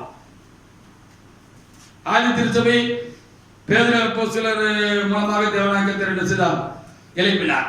நீ பேதுருவா இருக்கிறாய், இந்த கல்லின் மேல் என்னுடைய சபையை கட்டுவேன் என்று ஆண்டவர் சொன்னார். அல்லேலூயா. அவர் பிரதான அப்போஸ்தலரா இருந்து அவர்களுடைய 12 கூட இருந்து இந்த ஆதி திருச்சபை தேவனால் எழுப்பப்பட்டது, தேவனால் கட்டப்பட்டது. பெந்தெகோஸ்தே நாளிலே பரிசுத்த ஆவியானவர் அங்கே கூடியிருந்தான அப்போஸ்தலரும் தேவஜனங்களும் விசுவாசிகளும் சீசர்களும் கூடியிருந்தான அந்த ஜனங்கள் மேல் பரிசுத்த ஆவியானவர் இறங்கி அவரை ஆட்கொண்டு அங்கே தம்முடைய சபையை தேவனாகிய கர்த்தர் என்ன செய்தார், எழுப்பினார் என்று சொல்லி பார்க்கிறோம். அப்படி போல இந்த கடைசி நாட்களிலும் கர்த்தருடைய வருகைக்கு முன்பாக கண்டிப்பாக திருச்சபை எழுப்பப்பட வேண்டியது காலத்தின் கட்டாயமாக இருக்கிறது. அது எழுப்பப்பட்டது என்று சொல்லி நாங்கள் அனுபவத்தில் அறிந்திருக்கிறோம். அதுக்காக நாம் ஆண்டவருக்கு நாம் அதிகமாக நாம் ஸ்தோத்திரம் செலுத்துவோமாக. வாசிங்க பார்ப்போம். வாசிங்க ஏசாயா 1:26. நான் என் கையை உன்னிடமாய் நீட்டி நிறுத்தி உன் கரும்பு நீங்க உன்னை சுத்தமாய் புடமிட்டு உன் ஈயத்தை எல்லாம் நீக்குவேன் அப்படின்னு அங்க எழுதிக்கிறதா? ஏசாயா 1:26 தானா? அது அதான் 2 வசனம் வாசிக்க. உன் நியாயாதிபதியிலே முன்னிருந்தது போலவும் உன் ஆலோசனைக்காரர் ஆதியில் இருந்தது போலவும் திரும்ப கட்டளையிடுவேன். நீ பின்பற்றி நீதிபுரம் என்றும் சத்திய நகரம் என்றும் என்ன செய்வாய், பெயர் பெறுவாய் என்று சொல்லி அங்கே தெளிவாக அங்கே எழுதப்பட்டிருக்கிறது. அதற்காக நாம் ஆண்டவருக்கு நம்ம என்ன செய்யணும், அதிகமாக நாம் ஸ்தோத்திரம் செலுத்தணும். ஆதியில உண்டாயிருந்தது போல, ஆதி திருச்சபை உண்டாயிருந்தது போல, ஆதி திருச்சபை உண்டாயிருந்தது போல கடைசி காலத்திலும் தேவனாகிய கர்த்தர் என்ன செய்தார், ஒரு அப்போஸ்தலரை எழுப்பி அங்கே ஆளுகிற அதிகாரங்களையும் தேவனாகிய கர்த்தர் வைத்து இந்த நல்ல சபையும் தேவனாகிய கர்த்தர் எழுப்பி கொடுத்தார். இந்த நல்ல சபையில ரெட்டிப்பான ஆசீர்வாதம் இருக்கிறது என்பதற்கு பெற்றுக்கொண்டவர்களாக நானும் நீங்களும் சாட்சிகளாக என்ன செய்கிறோம், இருக்கிறோம். அதற்காக நாம் ஆண்டவருக்கு நாம் ஸ்தோத்திரம் செலுத்துவோமாக. இந்த சபைக்கு வர்றதுக்கு முன்னாலே இந்த சபையை குறித்து வெளிப்படுத்தல் பெற்றவங்க எல்லாம் பெற்றுக்கொண்டு இந்த சபைக்கு வந்தவங்க எல்லாம் இருக்கிறாங்க. அதற்காக நாம் ஆண்டவருக்கு நாம் ஸ்தோத்திரம் செலுத்துவோமாக. உட்கார்ந்திருக்கிற துணைவியார் கூட இந்த சபையை குறித்து இந்த சபைக்கு வருகிறதுக்கு முன்பாகவே அவருக்கு ஒரு வெளிப்படுத்தலை கர்த்தர் கொடுத்திருந்தார். இப்படி ஒரு கடைசி காலத்துல ஒரு பரலோகத்தின் வாசலாக இருக்கிற ஒரு சபை இந்த பூலோகத்தில் எழுப்பப்பட்டிருக்கிறது என்று அவர்களுக்கு இந்த சபையை குறித்து என் தேவனாகிய கர்த்தர் என்ன செய்திருந்தார், வெளிப்படுத்தி இருந்தார். அதுக்காக நான் தேவனாகிய கர்த்தரை ஸ்தோத்திரிக்கிறேன். இங்கே என்னுடைய துணைவியாராக இருக்கிற அந்த சகோதரி திருமணத்துக்கு முன்பாடு வேறொரு சபையில அங்கத்தினராக உறுப்பினராக இருந்தார். கிறிஸ்டியன் ஃபெல்லோஷிப் என்று சொல்வார்கள். அப்படி ஒரு சபையில தூத்துக்குடியில அங்கத்தினராக இருந்தார். அப்படி இருக்கிற பொழுது அவரை கர்த்தர் தேவன் தாமே இந்த கடைசி கால சபைக்கென்று, இந்த நல்ல தேசத்துக்கென்று, இந்த நல்ல சபைக்கென்று அவர் தெரிந்து வைத்திருக்கிறார். எனக்கும் அவருடைய விவாக மனைவியாக கர்த்தர் சபையில் இருந்த எனக்கும் அவர் தெரிந்து வைத்திருக்கிறார். அப்படினாலே அந்த விவாதத்தின் மூலமாக என் தேவனாகிய கர்த்தர் என்ன செய்தார், இந்த நல்ல தேசத்துக்குள்ள, இந்த நல்ல சபைக்குள்ள அவரை கொண்டு வந்தார். அப்படி கொண்டு வந்த பொழுது, கொண்டு வருவதற்கு முன்பாகவே அவர் ஜெபம் பண்ணி கொண்டிருக்கிற பொழுது தேவனாகிய கர்த்தர் என்ன செய்திருக்கிற நாட்காலங்கள்ல இந்த திருச்சபையை குறித்து, இந்த திருச்சபை தலைமையை குறித்தும் தேவனாகிய கர்த்தர் திட்டமான காரியங்களை அவருக்கு வெளிப்படுத்தி இருந்திருக்கிறார். ஆனால் அது சபைக்குள்ள வந்த பிற்பாடுதான் அதை அவர் அறிந்து கொள்ள முடிந்தது. அவருக்கு கொண்டு அந்த வெளிப்படுத்தலை நான் கேட்ட பொழுது அது எனக்கு விளங்கிட்டு, அப்புறம் அவங்களுக்கு விளக்கி சொன்ன பொழுது அவர்கள் புரிந்து கொண்டார்கள். இப்படி எத்தனையோ பேருக்கு இப்படிப்பட்ட வெளிப்படுத்தல்கள் உண்டாகி இந்த புதிய எருசலேம் சபையை கண்டு கொண்டு வந்தவர்கள் இருக்கிறார்கள். நான் என்னுடைய குடும்பத்தில் சாட்சி, அநேக ஊழியக்காரர்கள் இதை குறித்து அவர் எப்படி வந்தார்கள் என்பதை குறித்து சாட்சி பகிர்ந்திருக்கிறார்கள். இந்த தமிழ்நாட்டில் பெரிய பாசலா இருந்து ஊழியர் செய்து கலந்து போனதானே இந்த நாகரில் ஐயாவும் இந்த சபையை கர்த்தர் காண்பித்தா இந்த சபையினுடைய தலைவராக இருந்து நம்மத்தில் இருந்து ஊழியர் செய்து நினைவடைந்து சபையின் ஸ்தாபகராக தலைமை போதகராக அப்போஸ்தலராக இருந்த அந்த ஐயாவை தேவனாக எனக்கு வெளிப்படுத்தி அவரோடு என்னை கொண்டு சேர்த்தார் என்றெல்லாம் அந்த நாகூர் பரிசுத்தவான்க சுந்தராஜ் ஐயா அவர்கள் என்ன செய்திருக்கிறார்கள், கடந்த காலங்களில் சாட்சி சொல்லியிருக்கிறார்கள். அந்த சாட்சி சபை முழுவதும் எல்லாருக்கும் தெரியும். அப்படி போல இந்த மனைவிக்கும் ஒரு வெளிப்படுத்தலை கொடுத்திருக்கிறார். கல்யாணம் முடிஞ்ச 3ஆம் நாள் என் மனைவி ரொம்ப சோகமா இருந்தாங்க. 3ஆம் நாள் அப்போ முக வாடலா இருந்தாங்க. ஏன் நேரத்தில் நல்ல சந்தோஷமா தானே இருந்தாங்க, ஏன் திடீர்னு இப்படி இருக்காங்க அப்படின்னு சொல்லி அந்த முகக்குறி மாறி இருக்கிறது கண்டு அன்பா கூப்பிட்டு நான் விசாரித்தேங்க. ஒரு மாதிரி இருக்க அப்படின்னு சொல்லி விசாரித்தேன். இல்லை எனக்கு ஒரு சொப்பனம் வந்துச்சு, அதை நினச்சிதான் எனக்கு ஒரு கலக்கமா இருக்கு அப்படின்னு சொன்னாங்க. இது ஏற்கனவே ஒரு நேரம் கல்யாணத்துக்கு முன்னாலே எனக்கு வந்துச்சு, கொஞ்ச காலத்துக்கு முன்னாலே வந்துச்சு. அதே சொப்பனம் இப்போ என்ன செஞ்சிச்சு, திரும்ப எனக்கு ரெட்டிச்சிருக்கு, அதான் எனக்கு கலக்கம் அப்படின்னு சொன்னாங்க. அப்படியா? அவங்க என்ன நினைச்சிட்டாங்க, அந்த சொப்பனத்தினுடைய பொருளை நினைச்சுக்கிட்டாங்க, ஆண்டவர் மோட்சத்துக்கு கூப்பிடாதவங்களுக்கு நம்ம மரிசி போகும் போஇருக்குன்னு முந்தின நேரம் பார்த்த பொழுது இப்போ வந்தோடனே நினைச்சுக்கிட்டு சங்கடப்பட்டாங்க. அப்போ நான் கேட்டேன், நீ என்ன சொப்பனை கேட்ட, ராத்திரி உனக்கு என்ன வெளிப்படுத்தல் ஆண்டவர் கொடுத்தாரு, தரிசனம் உண்டாயிட்டு என்று சொல்லி நான் என்ன செய்தேன் கேட்டேன். அப்படி கேட்ட பொழுது ஒரு பெரிய பங்களா மாதிரி இருக்கு, பெரிய பங்களா, அது சுத்திலும் பெரிய தோட்டம் தரவமா இருக்கு. ரொம்ப பார்க்கிறதுக்கு அதனுடைய காரியங்களை பார்க்கிறதுக்கு ரொம்ப மகிமையா இருக்கு. அதுல அதை போய் பக்கத்துல போய் பார்க்கணும்னு சொல்லி அது கிட்ட போறேன். கிட்ட போய் அதை பார்க்கணும்னு பார்க்கிற பொழுது நான் கண்ணை ஏறிட்டு பார்க்கிற பொழுது அங்க ஒரு பால்கனி மாதிரி ஒரு இடம் இருக்கு. அந்த பால்கனியில அந்த மாடியில பால்கனியில ஒரு வசதியான ஒரு நல்ல வாட்ட சட்டமான ஒரு தாடி வச்சுட்டு அவர் ஜிப்பா போட்டுட்டு நிற்கிறாரு. அப்ப நான் அவரை ஏற்று பார்க்கிறேன். அவர் புன்முறுவலோடு என்னை பார்த்து கையை நீட்டி, மகளே இதுவே வாசல், உட்பிரவேசி என்று என்னை பார்த்து அன்போடு அழைக்கிறாரு. இப்படி ஒரு வெளிப்படுத்தல நான் என்ன செஞ்சேன், கல்யாணத்துக்கு முன்னாலே கொஞ்ச நாளைக்கு முன்னாலே நான் கண்டேன். அப்ப நான் நினைச்சேன், நம்ம சீக்கிரமா மரிச்சு நம்ம மோட்சம் போக போறோம் கொடுக்கு அப்படின்னு நினைச்சுக்கிட்டு இருந்தேன். ஆனா அதுக்கிடையில எனக்கு உங்களுக்கும் திருமணம் முடிச்சுட்டு இப்ப சபைக்கு வந்துட்டேன். இப்போ நேற்று திரும்பவும் இந்த வெளிப்படுத்தல் எனக்கு உண்டாகிட்டு அதான் கொஞ்சம் சங்கடமா இருக்கு. கர்த்தர் என்னை எடுத்துக்கொள்கிறதா இருந்தால் ஏன் திருமணம் முடித்து அதை செய்யணும், முன்னாலே என்னை எடுத்துக்கொண்டிருக்கலாமே அப்படின்னு சொல்லி கொஞ்சம் கஷ்டமா இருக்கு. ஒரு பக்கம் சந்தோஷனால ஒரு பக்கம் கஷ்டமா இருக்கு அப்படின்னு சொல்ல பொழுது பரிசுத்த ஆவியானவர் என்னோடு கூட இடைப்பட்டார். அல்லேலூயா! பரிசுத்த ஆவியானவர் என்னோடு கூட இடைப்பட்டார். நான் தலைமை அவளுக்கு காண்பித்திருக்கிறேன். இந்த புதிய சபை எழுப்ப காரணகர்த்தாவாக நான் தெரிந்து கொண்டான அப்போஸ்தலராக என் லாசர் அவர்களை நான் என்ன செய்திருக்கிறேன், இவருக்கு நான் அந்த தரிசனத்தை வெளிப்படுத்தி காண்பித்திருக்கிறேன். அவர் கண்ட அந்த பங்களா திருச்சபையாக இருக்கிறது. அதுவே பரலோகத்துக்கு வாசலாக இருக்கிறது என்று நான் அவருக்கு ஏற்கனவே கல்யாணத்துக்கு முன்பாகவே அவை நான் தெரிந்து கொண்டு திருச்சபைக்கு முன்குறித்து விட்டிருந்தபடினாலே வெளிப்படுத்தி இருந்தேன். அதை உறுதிப்படுத்தும்படியாக திரும்பவும் நேற்றைக்கு அந்த வெளிப்படுத்தலை அவருக்கு திரும்பவும் கொடுத்தேன். நீ அந்த காரியங்களை அவருக்கு விளக்கி சொல்லு என்று அதனுடைய காரியத்தை விளக்கி கர்த்தர் என்னோடு கூட பரிசுத்த ஆவியானவர் பேச ஆரம்பித்தார். அல்லேலூயா!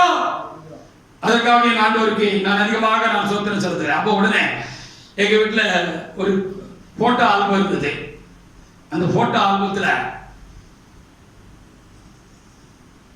பிரியாவுடைய போட்டோக்களை நான் வச்சிருந்தேன். அப்போ அதுல ஒரு போட்டோ எடுத்து பிரியா காமிச்சு, நீ பார்த்த அவன் நினைச்சிட்டு இருந்த இயேசு கிறிஸ்து தான் அப்படின்னு நினைச்சிட்டு இருந்தாப்ல. அந்த மனிதர் இயேசு கிறிஸ்து. ஆனா கர்த்தர் சொன்னா தலைமை காட்டியிருக்கேன்னு சொன்னார். இப்படினால நான் தலைமையா போட்டோ எடுத்து என்ன செஞ்சேன், திருச்சபையுடைய ஸ்தாபகருடைய அப்போஸ்தலருடைய போட்டோ எடுத்து என்ன செஞ்சேன், நான் காண்பித்தேன். அல்லேலூயா! பார்த்தோட இதே ஆளுதான் அப்படின்னு சொல்லி அப்படியே ஆச்சரியத்தினால அவர் கண்கள் அப்படியே விரிந்துட்டு முகமும் அப்படி பிரகாசம், ஒரு முகத்திலே ஒரு அப்படியான ஒரு பிரகாசம் உண்டாயிட்டு, இதே ஆளுதான் நான் பார்த்தது அப்படின்னு சொல்ல பொழுது இது இந்த திருச்சபையினுடைய தலைவரும் காணப்படுகிற தலைவராக இருக்கிறதானே என் லாசர் இருக்கிறவர், இவர் தான் இந்த சபை எழுப்புறதுக்கு காரணகர்த்தா இருந்தவங்க அப்போஸ்தலர். நீ ஒரு கர்த்தருடைய சபைக்குள்ள வந்திருக்க, பரலோகத்து வாசல்னு சொன்னது சபையை குறித்து, நீ கண்டது சபை. இந்த சபை வழியா இந்த சபைக்குள்ள ஒரு மனுஷன் உட்பிரவேசித்தான்னா, இந்த நல்ல சபைக்குள்ள, இந்த புதிய சபைக்குள்ள ஒரு மனுஷன் உள்ள வந்தா அப்படின்னு சொன்னா, வாசல் வழியா முறையா அங்கே கொடுக்கப்படுகிற சட்ட திட்டங்களுக்கும் உபதேசங்களுக்கும் அங்கே போதிக்கப்படுகிற கர்த்தருடைய சத்தியத்திற்கும் ஒரு மனிதன் தன்னை மனப்பூர்வமாக ஒப்பு கொடுத்து அவன் அந்த சத்தியத்தின்படி தன்னை தேவனுக்கும் சபைக்கும் உபதேசத்துக்கும் தேவனுடைய மனிதர்களுக்கும் நடத்துகிறவர்களுக்கும் அவன் ஒப்பு கொடுப்பார் என்று சொன்னால் அவன் ரட்சிக்கப்படுவான். ரட்சிக்கப்படுகிறவனை கர்த்தர் இந்த நல்ல தேசத்தில் நல்ல சபையிலே சேர்த்துக் கொள்வார். இது பரலோகத்தின் வாசலாக இருக்கிறது என்று கர்த்தர் திட்டமாக காண்பித்தார். அதற்காக என் தேவனாகிய கர்த்தருக்கு நான் அதிகமாக ஸ்தோத்திரம் செலுத்துகிறேன். வேறொரு சபை இல்லை, இது கர்த்தரால் எழுப்பப்பட்ட சபை, ஒரு தேவ மனிதனை கொண்டு கர்த்தர் எழுப்பின சபை. இதை குறித்து கடந்த காலங்களில் எத்தனையோ ரெவல்யூஷன் வெளிப்படுத்தவர்கள் அநேகருக்கு உண்டாகி அவர்கள் தொழிலை போல இந்த திருச்சபையை வந்து ஒட்டி கொண்டவர்கள், சேர்ந்து கொண்டவர்கள், ஆசீர்வாதங்களை பெற்றவர்கள் உண்டு. நான் பெற்றிருக்கிறேன் அநேகமான ஆசீர்வாதங்களை, ஆவிக்குரிய ஆசீர்வாதங்களால் நான் நிரப்பப்பட்டிருக்கிறேன். சரீர பிரகாரம் உலக பிரகாரமான ஆசீர்வாதங்களால நான் நிரப்பப்பட்டிருக்கிறேன். என் குடும்பம் பிள்ளைகள் எல்லாரும் இந்த தேசத்தில் பிறந்து இந்த தேசத்தில் வாழ்ந்து ரட்சிக்கப்பட்டு எல்லாரும் அந்த எல்லாருக்கும் தேவனுடைய ஆசீர்வாதமும் பாதுகாப்பு உண்டாயிருக்க முடியல. எல்லா காலங்களிலும் என்னுடைய குடும்பத்தை என்னுடைய பிள்ளைகளையும் தேவனாகிய கண்ணின் கண்மணி போல பாதுகாத்து இந்த நல்ல தேசத்தில் இருக்கிற ஒவ்வொருவரையும் விசாரிக்கிறவர், என்னை என்னுடைய குடும்பத்தை என் பிள்ளைகளையும் கூட விசாரித்து அவர்களை கண்காணித்து அவர்களை பாதுகாத்து அவர்களை ஆசீர்வதித்திருக்கிறார். அதற்கு நானும் தனிப்பட்ட முறையில் இந்த நல்ல தேசத்தை குறித்து, இந்த நல்ல சபையை குறித்து சாட்சி கொள்ளக்கூடியவர்களாக இந்த நல்ல சபையில நின்று அந்த தேவனாகிய கர்த்தருக்கு ஆராதனை செய்கிறவனாக அந்த நல்ல சபையிலிருந்து நல்ல தேசத்திலிருந்து என் தேவனாகிய கர்த்தருக்கு சபைக்காக நானும் கர்த்தரை ஸ்தோத்திரிக்கிறவனாக அதை வெளிப்படையாக வெளியிறங்கதாக உங்களுக்கு அறிவிக்கிறவனாக நான் இருக்கிறேன். இது கர்த்தருடைய சபை, இது கர்த்தருடைய தேசம். அவருடைய கண்கள் வருடம் முழுவதும் இங்கே வைக்கப்பட்டிருக்கிறது. அது இது விசாரிக்கிற தேசம், இது ஆவிக்குரிய ஆசீர்வாதத்தினாலும் உலக ஆசீர்வாதத்தினாலும் நிறைந்திருக்கிற தேசம். ஏன்னா பெற்றுக்கொண்டவனுக்கு தான் அதை தைரியமா சொல்ல முடியும். நான் பெற்றிருக்கிறேன், 2 ஆசீர்வாதத்தையும் நான் பெற்றிருக்கிறேன். அல்லேலூயா, என் குடும்பங்கள் பெற்றிருக்கிறது.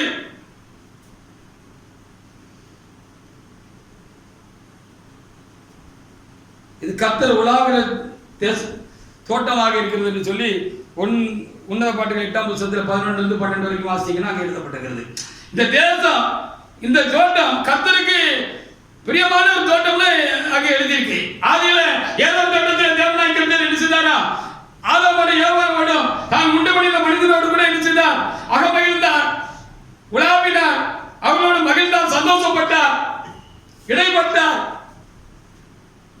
அப்படின்னு சொல்லுகிற போல இந்த கடைசி காலத்துல தேவனாகிய கர்த்தர் தமக்குன்னு ஒரு தோட்டத்தை உண்டாக்கி, கர்த்தருடைய தோட்டம்னு சபைக்கு ஒரு பேர் இருக்கு. சபைக்கு பல பேர் இருக்கு, சபைக்கு தான் அந்த பேர்கள் எல்லாம் இருக்கிறது. இந்த கர்த்தருடைய தோட்டத்துல அவர் உலாவுறாருன்னு அங்க என்ன செய்யப்பட்டிருக்கிறது? எழுதி கொடுக்கப்பட்டிருக்கிறது. அதற்காக நாம் என்ன செய்யணும்? ஆண்டவருக்கு அதிகமாக நாம் நன்றி செலுத்துவதற்கு கடமைப்பட்டிருக்கிறோம். ஐயா இருந்தாங்க, ஐயா கொண்டு எழுப்பின கர்த்தர் அந்த ஐயா காலத்துல இந்த சபையை தம்முடைய திருவிழா சித்தப்படி சரியா நடத்தி கொண்டு போனாங்க. அவங்களுக்கு பயபக்தியாக இருந்து தேவனுக்கு பயந்து இந்த சபை தமக்கு கொடுக்கப்பட்ட மாதிரியின்படியே நடத்தி கொண்டு போனாங்க. எந்த விதிமீறல்களும் கிடையாது, எந்த நியாயக்கேடும் சத்தியத்துக்கு மாறான நியாயக்கேடும் கிடையாது. சபை சத்தியத்தினால சத்தியத்தை கொண்டு எழுப்பப்பட்டிருக்கிறதுனால அது சத்தியமுள்ள சபையாகவே தொடர்ந்துகிட்டு இருந்துச்சு. 2014 அவர் ஓட்டம் நிறைவடைந்து அவர் தேவனிடத்தில் போயிட்டாங்க. தாவீது இருக்கிற வரைக்கும் இந்த நல்ல தேசம் இஸ்ரவேல் ஜனங்களுக்கு கொடுக்கப்பட்ட அந்த கானான் தேசம் ஒரு பயபக்தியுள்ள தேசமாக, கர்த்தருக்கு பிரியமான ஒரு தேசமாக,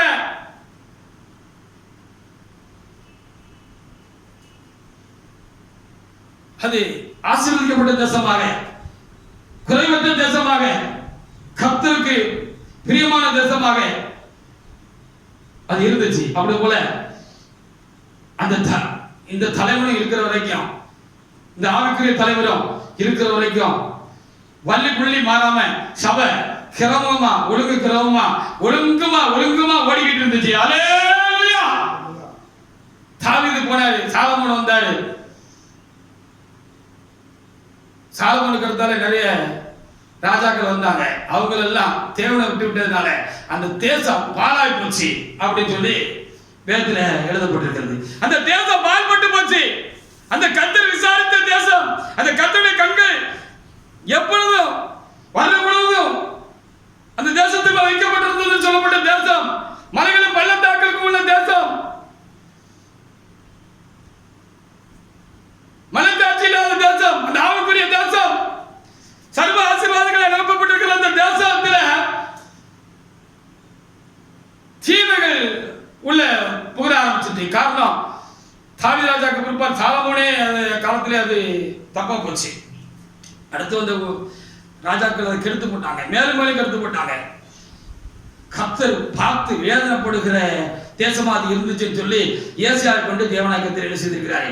அங்க எழுதி வச்சிருக்கிறேன், வாசிங்க. ஏசியா 1ஆம் அதிகாரத்துல 21 முதல் 23 உள்ள வசனங்களை வாசிங்க.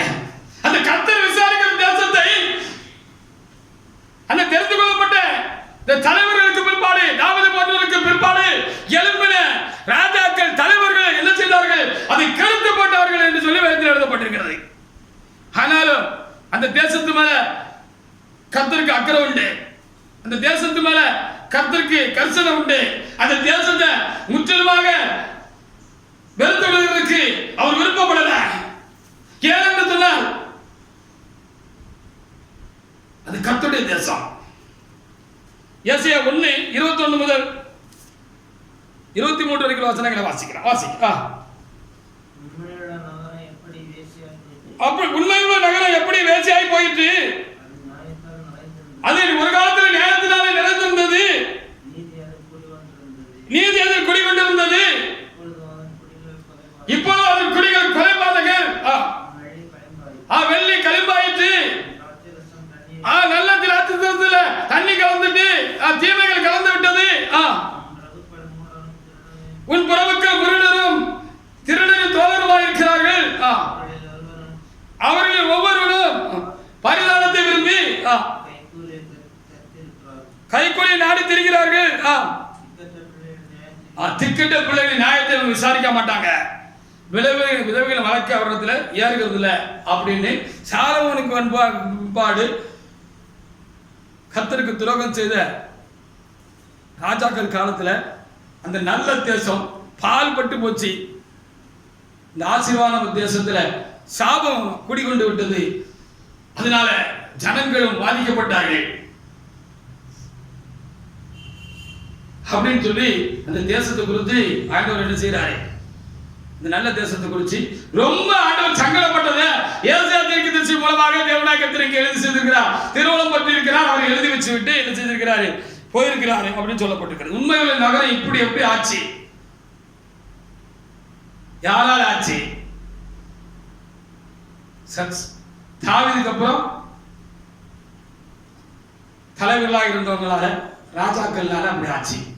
ராஜாக்கள் சரியா இருந்திருப்பார்கள் என்று சொன்னால், அடுத்து வந்த ராஜாக்கள் சரியாக இருந்திருப்பார்கள் என்று சொன்னால் இந்த சபை பாழ்பட்டு போயிருக்காது, இந்த தேசம் பாழ்பட்டு போயிருக்காது. அது கர்த்தர் விசாரித்த தேசம் தான், விசாரிக்கிற தேசம் தான், மனத்தாட்சி இல்லாத தேசம் தான், எல்லா ஆசீர்வாதங்களும் சேர்ந்திருக்கிற மேன்மையான தேசம் தான். இது தாவீதுக்கு பிற்பாடு வந்த தலைவர்களால இந்த தேசம் என்ன செய்யப்பட்டது? பாழ்பட்டு போய்விட்டது. அவர்கள் தேவனையும் தேவனுடைய கட்டளை பிரமாணங்களையும் தள்ளிவிட்டு மனிதர்களை பின்பற்ற ஆரம்பித்தார்கள், விக்கிரகங்களை பின்பற்ற ஆரம்பித்தார்கள், சத்தியத்துக்கு மாறானவர்களை செய்ய ஆரம்பித்தார்கள்.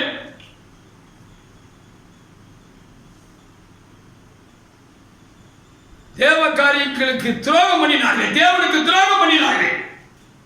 அப்படி துரோகம் பண்ணினால அந்த நல்ல தேசம் பாழா போச்சு.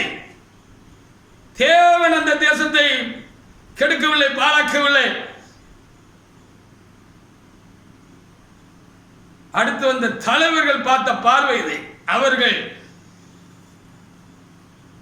வழி தப்பி சோரம் போனார்கள், தேவனாய் கர்த்தருடைய காரியங்களுக்கு துரோகம் பண்ணினார்கள், அந்த தேசத்தை தீட்டுப்படுத்தினார்கள்.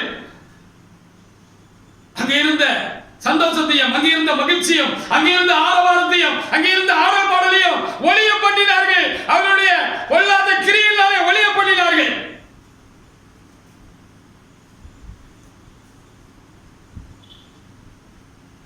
தேவனை களம் வேண்டியவர்கள் தங்களை களம் பண்ண ஆரம்பித்தார்கள், மனிதர்களை களம் பண்ண ஆரம்பித்தார்கள்.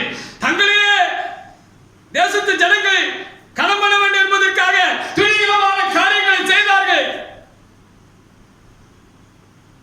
உண்ட வீட்டுக்கு ரெண்டகம் பண்ணினார்கள், சபைக்கு ரெண்டகம் பண்ணினார்கள்.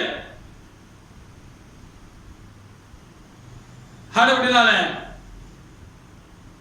இந்த தேசம் பால்பட்டு போனது என்று சொல்லி வேதம் சொல்லுகிறது. ஆனால் இப்பொழுதும் பாழாய் கிடக்கிறது தேசம். திரும்பவும் ஆதிநிலை அடைந்து பரிசுத்த நகரமாக அது எழுப்பி கட்டப்பட வேண்டும். எப்படியாவது எழுந்து கிடக்கிற அளவுக்கு மனிதனுடைய கொடுமையினாலே, சுயநல கும்பலுடைய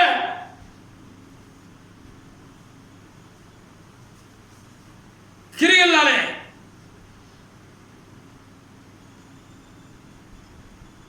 பாழாய் கிடக்கிற இந்த தேசம் திரும்பவும் எழுப்பப்பட வேண்டும் என்று சொல்லி தேவனுடைய சமூகத்தில் துக்க முகத்தோடு விழுந்து கிடக்கிற தெரிந்து கொள்ளப்பட்ட தேவனுடைய மனிதர்களும் தேவனுடைய பிள்ளைகளும் இன்னும் இந்த தேசத்தில் மிச்சமாகத்தான் இருக்கிறார்கள்.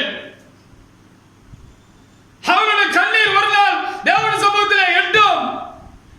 அந்த கண்ணீரை கண்டு என் தேவனாகிய கர்த்தர் என்ன செய்வார்? திரும்பவும் நெகேமியா காலத்தில் அந்த விழுந்து போனதால அந்த தாவீது கூடாரத்தை திரும்பவும் தேவனாகிய கர்த்தர் திரும்பவும் எழுப்பி புதுப்பித்து கட்டி மகிமைப்பட்டது போல அது மகிமைப்படும் என்பதை அப்படிப்பட்டவர்கள் அறிந்திருக்கிறார்கள். நாள்தோறும் நல்ல தேசத்தை கெடுத்து போட்ட அவர்களின் துர்க்கிரியங்களை உள்ளத்தில் வைத்து செபித்துக் கொண்டே இருக்கிறவர்கள் இன்னும் மிச்சமாக இந்த நல்ல தேசத்திலே உண்டு. இந்த நல்ல தேசம் இப்பொழுதும் தேவனால் புறக்கணிக்கப்படவில்லை, விழுந்து விட்டது, மனிதனால் உண்டானது. தலைமை அப்பத்திற்கு முன்பாடு எழுப்பின தலைவர்கள் உடைய தப்பறையான தப்பான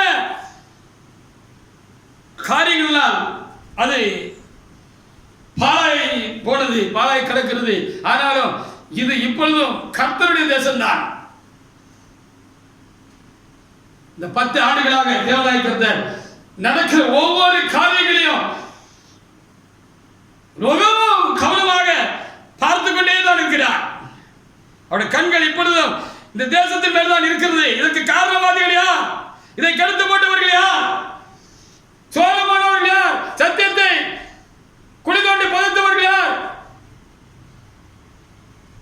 சத்தியத்துக்கு மாறாக ஜனங்களை சீர்கட்டு போக செய்தவர்கள் யார்? சபையை தாண்டடித்தனமாக ஒரு பயபக்தி நிலைக்கு கொண்டு போனவர்கள் யார்? பரிசுத்த ஆலயத்தில் அரசியல்வாதிகளை கொண்டு வந்து வைத்து கூட்டம் போட்டவர்கள் யார்? இந்த திருச்சபையினுடைய 56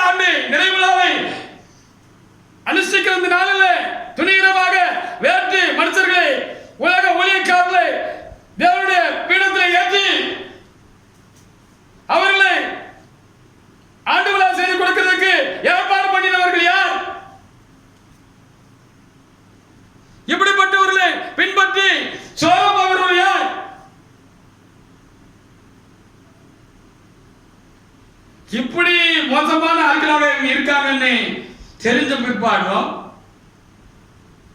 இவங்க சிப்பாவை பிடிச்சு தொங்கிக்கிட்டு இவங்க பின்னால போய்கிட்டு இருக்கிறவங்களும் இருக்கிறாங்க. நான் யாருன்னு சொல்ல விரும்பல.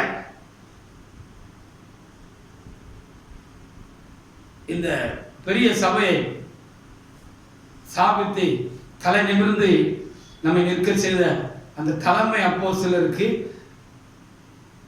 அவமானங்களாக, அவமான சின்னங்களாக இவங்க எல்லாம் இவருக்கு பின்னால போய்கிட்டு இருக்கிறாங்க. முதுகெலும்பு பின்னாலவங்க, இவ்வளவு சீர்கட்டவங்களுக்கு பின்னால இவங்க போறாங்க. இவங்க கூப்பிடான்னு சொல்லி இவங்க போய் ஐக்கிய ஆராதனை நடத்துறாங்க. அவனவன் தந்தன் மனதின்படியே போன்படியே என்ன செய்யலாம் நடக்கிறான் என்று சொல்ல போல நியாயாதிபதி காலங்களில் போல இப்படி அவன் இஷ்டத்துக்கு ஊழியம் செய்யறது, இஷ்டத்துக்கு சபை நடத்துறது, இஷ்டத்துக்கு போறதும் வர்றதுமான காரியங்கள் உண்டாயிருக்கிறது. ஆனாலும் இது கர்த்தருடைய சபை. கர்த்தர் இந்த 10 வருஷமா இங்க என்ன நடக்குன்னு பார்த்துக்கிட்டே இருக்காரு. எல்லாரையும் பார்த்துக்கிட்டு தான் இருக்காரு. நீங்க பண்ற அநியாயம், அக்கிரமம், ஏழைக்கு ஒண்ணு, பணக்காரனுக்கு ஒண்ணு, இருக்கிறவனுக்கு ஒண்ணு, இல்லாதவனுக்கு ஒண்ணு, வேண்டியவனுக்கு ஒண்ணு, வேண்டாதவனுக்கு ஒண்ணு, எப்படி அநியாயம், அக்கிரமம், அநீதி நீங்க செய்துகிட்டு உத்தமர்கள் போல உங்களை ஜனங்களுக்கு முன்பாக காண்பித்துக் கொண்டிருக்கிற காலியாய் போல பெருங்காய டப்பா என்பதை ஜனங்கள் உணராமல் இருக்கிறார். உங்களுக்கு உள்ளான ஆத்துமான குத்துண்டு இருக்கிறீங்க. கர்த்தருக்கு தெரியும். எல்லாத்தையும் பார்த்துக்கிட்டு தான் இருக்கிறார். யார் யாருக்கு என்னென்ன செய்தாங்க இந்த 10 வருஷத்துல, சபைக்கு என்னென்ன அநியாயம் செஞ்சாங்க, சபை பேர எப்படி கருத்தப்பட்டாங்க, சபையை எப்படி பால்படுத்தினாங்க. நாங்க தான் வேற யாரும் ஆளக்கூடாது. நாங்கெல்லாம் பேசப்பட்டோம், நாங்கெல்லாம் சம்பாத்தியம் பண்ணோம், நாங்க சம்பாத்தியம் பண்ண ஆளுகள் ஆத்துமாக்கள் இருக்கட்டும். தேவன் பலன் தராவிட்டால், நீங்கள் தேவன் உங்களை தெரிந்து கொள்ளாவிட்டால், தேவன் உங்களுக்கு கிருபை வரங்களும் வல்லமைகளும் மறலாவிட்டால், நீங்கள் இந்த சபைக்கு தலைமைக்கு பக்கபலமாக இருந்து தேவனுடைய வேலையை செய்து அநேக ஆயிரங்களை கூட்டி சேர்த்திருக்க முடியுமா? அதற்கு உடமையர் உரிமையாளர் இயேசு கிறிஸ்து அல்லவா? அது உங்களுடைய தானே இவ்வளவு தப்பு. அந்த தாவீதுக்கு பிற்பாடு உண்டாயிற்று. நாங்க உண்ட பண்ண சாத்துமா. நானும் நீங்களும் யாரும் ஒரு ஆத்மாவுக்காக ரத்த சிந்தவில்லை. அவர் கிருபை இல்லாவிட்டால் ஒரு ஆத்மாவை நாம் தேவனுக்குள்ளாக சபைக்குள்ளாக கொண்டு வந்து அவரை தேவனோட சபையோட ஒன்று கட்டி அவரை தொடர்ந்து பயபக்தியை செய்து பரிசுத்தப்படைய செய்து தேவனுடைய சன்னிதானத்திலே கொண்டு போய் மோட்சத்திலே கொண்டு போய் நிப்பாட்ட முடியாது.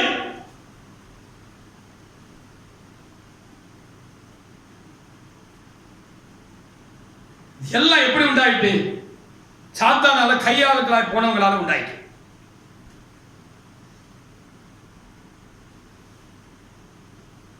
ஆனாலும் இப்பொழுது இந்த நல்ல தேசத்திற்கு ஒரு நம்பிக்கை இருக்கு. ஏன்னு சொன்னா, பாகாலுக்கு முழங்கால் படிக்கிறாங்க 7000 பேரை எனக்காக மீதியாக வைத்தேன் என்று ஆண்டவர் அன்றைக்கு எலியா வருத்தத்தோடு விண்ணப்பம் பண்ணின பொழுது, நான் ஒருவர் மாத்திரம் வைத்திருக்கிறேன், என்னுடைய பிராணனை வாங்க அவர்கள் தேடுகிறார்கள் என்று சொன்ன பொழுது, இல்லை இன்னும் பாகாலுக்கு முழங்கால் படியிடாத 7000 பேரை எனக்காக மீதியாக வைத்தேன் என்று சொல்ல போல, இந்த நல்ல சபையில பின்பறிப்புக்காக கொஞ்சம் மிச்சமாக இருக்கிறது. கொஞ்சம் பேர் இருக்கிறாங்க. அது ஆண்டவருக்கு தெரியும், அவருக்கும் தெரியும், பலருக்கும் தெரியும். ஹல்லேலூயா. திரும்பவும் அடியில வேர்பட்டி திரும்பவும் யாக்கோப்பு என்ன செய்யும்?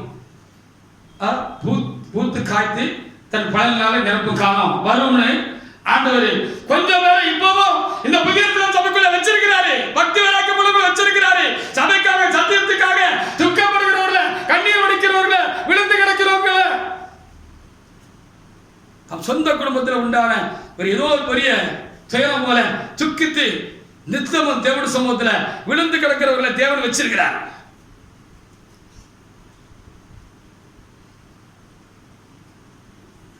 பொய்யர்களை கர்த்தர் முகத்திலே கிழிக்கிற காலம் வந்துட்டு நினைக்கிறேன்.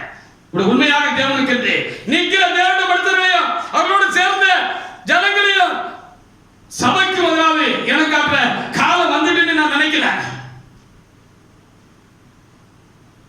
இதெல்லாம் நினைச்ச பொழுது இந்த ஆராதனைக்கு, இந்த ஆண்டு ஆராதனைக்கு வந்த பொழுது எனக்கு ரொம்ப துக்கமா தான் இருந்துச்சு. பாடல் பகுதியில் ரொம்ப துக்கமா தான் இருந்தேன். செய்தி கிளம்புற பொழுதும் எனக்கு ரொம்ப துக்கமா தான் இருந்துச்சு. நான் என்ன பேச போறேன், எது பேச போறேன், ஆண்டவரே இந்த தேசத்தை குறித்து நானும் ரொம்ப துக்கமா இருக்கிறேன். எப்படி இருந்த தேசம், நீ விசாரித்த தேசம், வருஷம் முழுக்கும் நீ கண்களை வச்சிருந்த தேசம்,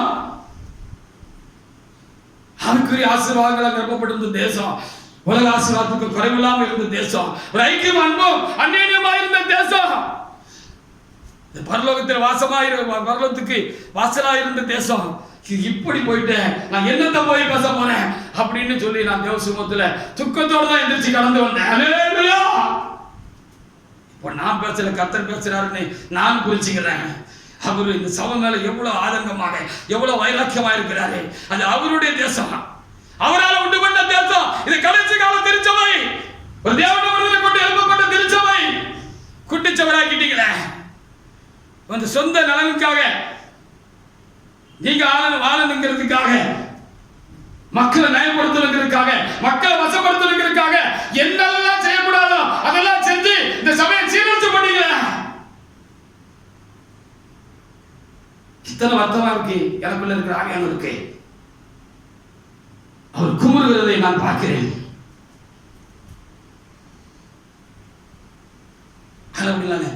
இன்னும் இந்த தேசத்தை குறித்து தேவனிடத்துல நம்பிக்கை இருக்கு. திரும்பவும் இந்த சபை பழைய நிலை அடையும், ஆதி நிலை அடைந்து இது திரும்பவா, இது நீதிபுரமா, இது சமாதானபுரமா, இது ஆசீர்வதிக்கப்படுகிற நம்பிக்கை இன்னமும் தேவ சமூகத்தில் இருக்கு. நெகேமியா 1:3-4 வாசித்து பாருங்க. நெகேமியா 1:3-4 வாசிங்க. எடுத்து மலமலம் எடுத்து வாசிங்க. இப்படி உண்மை உள்ளவங்கள கொஞ்சம் வேற இன்னும் கர்த்தர் சபையில நிச்சயமாக வச்சிருக்கிறார். அந்த உண்மை உள்ளவங்கெல்லாம் அவருடைய ஆவி ஒண்ணு கூடி சேர்க்கணுங்கிறது தான் இப்போ பிரதான மன்றாட்டு. எப்பவும் மிச்சம் கொஞ்சம் பேர் இருக்காங்க சபைக்காக. எப்படி இருந்த சபை, எப்படி இருந்த சபை, இப்படி ஆயிட்டேன், எப்படி இருந்த சபை, இப்படி ஆயிட்டேன், இப்படி ஆயிட்டேன், இப்படி ஆயிட்டேன்னு சொல்லி நொந்து நூலாகிக்கு தங்களையே அவனாக தேவ சமூகத்துல கரைத்து கொண்டிருக்கிற தேவனுடைய மனிதர்களும் தேவனுடைய பிள்ளைகளும் இன்னும் இருக்கதான் செய்யறாங்க. இவங்களை ஒண்ணு கூட்டி சேர்க்கிறது தான் இனி கர்த்தர் செய்ய வேண்டிய ஒரு வேலையாக. கொஞ்சம் மிச்சம் இருக்கு, இல்ல எல்லாம் முடிஞ்சிட்டு சொல்றதுக்கு ஒண்ணு இல்ல. ஏன்னு சொன்னா இது கர்த்தருடைய தேசம். வாசிங்க நெகேமியா 1:3-4 வாசிங்க. சிறைப்பிள்ளைகளோட இருந்து வந்தவர்கள் மகா நிந்தையும் காரியங்களை அனுபவிக்கிறார்கள்.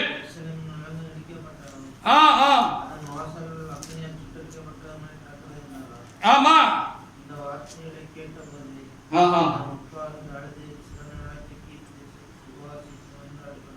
ஆமா இப்படி விழுந்து கிடக்கிற தேவனுடைய ஊழியக்காரனும் தேவனுடைய பிள்ளைகள் இன்னும் கண்டிப்பா மிச்சமா இந்த புதிய சிலன் சபையில இருக்கிறாங்க. இந்த நல்ல தேசத்துல மிச்சம் வச்சிருக்கிறாரு. பாகாலுக்கு முழங்கால் படியிடாத 7000 பேரை அன்றைக்கு அவர் காலங்களில் வச்சிருந்தது போல கர்த்தர் இன்றைக்கும் வைத்திருக்கிறார். அதனால இது திரும்பவும் தெளிவுடையவும் இது வேறு பெற்றி கனி கொடுக்கவும் கண்டிப்பாக ஒரு நம்பிக்கை உண்டு இந்த தேசத்தை குறித்து. தேவனிடத்துல இது தேவனுடைய தேசம். மற்ற ஊழியக்காரங்களும் எழுப்பின சபை விழுந்து போச்சு, விழுந்தே போச்சு, அது உடைஞ்சே போச்சு. 1 2 ஆச்சு, 2 4 ஆச்சு, 8 ஆச்சு, 16 ஆயிடுச்சு. பல சபைகளாக துண்டுகளாக போய் பல பிரிவுகளாக அது மாறிக்கொண்டே இருக்கிறது. அப்படி அல்ல இந்த திருச்சபை. ஹல்லேலூயா. அவைகளை தேவன் எழுப்பவில்லை. அவர்கள் தங்கள் விருப்பத்துக்கு தேவனிடத்தில் அனுமதி பற்றி எழுப்பின காரியங்கள் நேற்று வரைக்கும் நடந்ததில்லை. அந்த புதிய சில சபைக்கு முன்னோய் பின்னே வந்தவைகள் எல்லாம். ஹல்லேலூயா. ஆனா இந்த புதிய சில சபை கர்த்தர் சித்தம் கொண்டு எழுப்பின சபை, ஒரு தேவனுடைய மனுஷனை கொண்டு ஒரு அப்போஸ்தலனை அவர் தெரிந்து கொண்டு எழுப்பி சித்தம் கொண்டு எழுப்பின சபை.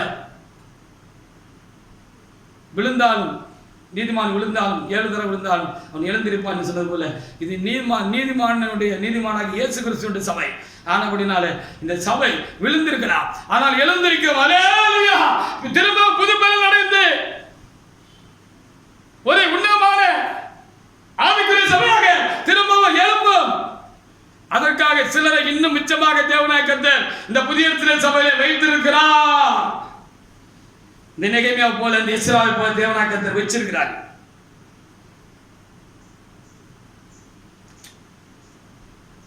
சௌக்கியமா பாபிலோன்ல ராஜாவுக்கு பானபத்திர காலா இருந்தாரு. கர்த்தர் ஒரு பக்கம் சௌக்கியமா எங்களெல்லாம் வச்சிருந்தாலும் எங்களுக்கு மனம் அதை ருசிக்கல. அதை நாங்க சந்தோஷமா அனுபவிக்கல. எல்லாம் எங்களுக்கு இருக்கு, ஆனால் எங்க மனம் அதில் செல்ல மாட்டேது. எப்படி என்னுடைய தேவனுடைய சபை பாழாய் கிடக்கிற பொழுது, இந்த தேசம் புல்லுருவிகளால், கொடியவர்களால், துணிகரக்காரர்களால் அல்லல்பட்டு அவதிப்பட்டு உடைந்து சின்னாபின்னமாகி கடக்கிற பொழுது எப்படி ஒரு உண்மை உள்ள ஒரு தேவனுடைய மனுஷன், ஒரு தேவனுடைய பிள்ளை சந்தோஷமா இருக்க முடியும்? கிடைச்சத வச்சுக்கிட்டு சந்தோஷமா இருக்க முடியும்? அதுல தன்னோட மனதை இப்படி செலுத்த முடியும்? அது அவங்களுக்கு ருசிக்குமா? மகிழ்ச்சியா இருக்குமா? இருக்க முடியாது. இப்பொழுதும் தேவனுடைய சபையை திரும்ப எழுப்ப தேவனாய் கர்த்தர் தெரிந்து கொண்ட எஸ்ராவை போல, நெகேமியாவை போல, செருபாபேலை போல விழுந்து கிடக்கிற அந்த தாவீது கூடாரத்தை திரும்பவும் எடுத்து நிறுத்தி அதில் பழுதாய் போன எல்லா காரியங்களையும் மாற்றி அதை நிலைநிறுத்தி அங்கே கர்த்தர் வாசம் பண்ண கூடாரமாக அதை எழுப்புவதற்கும் வைராக்கியம் உள்ள பர்களில் மிச்சம் கொஞ்சம் பேர் இருக்காங்க. இருக்கிறவங்க ஒண்ணு கொடுங்க, நாங்க உங்களை சொல்லலாம்.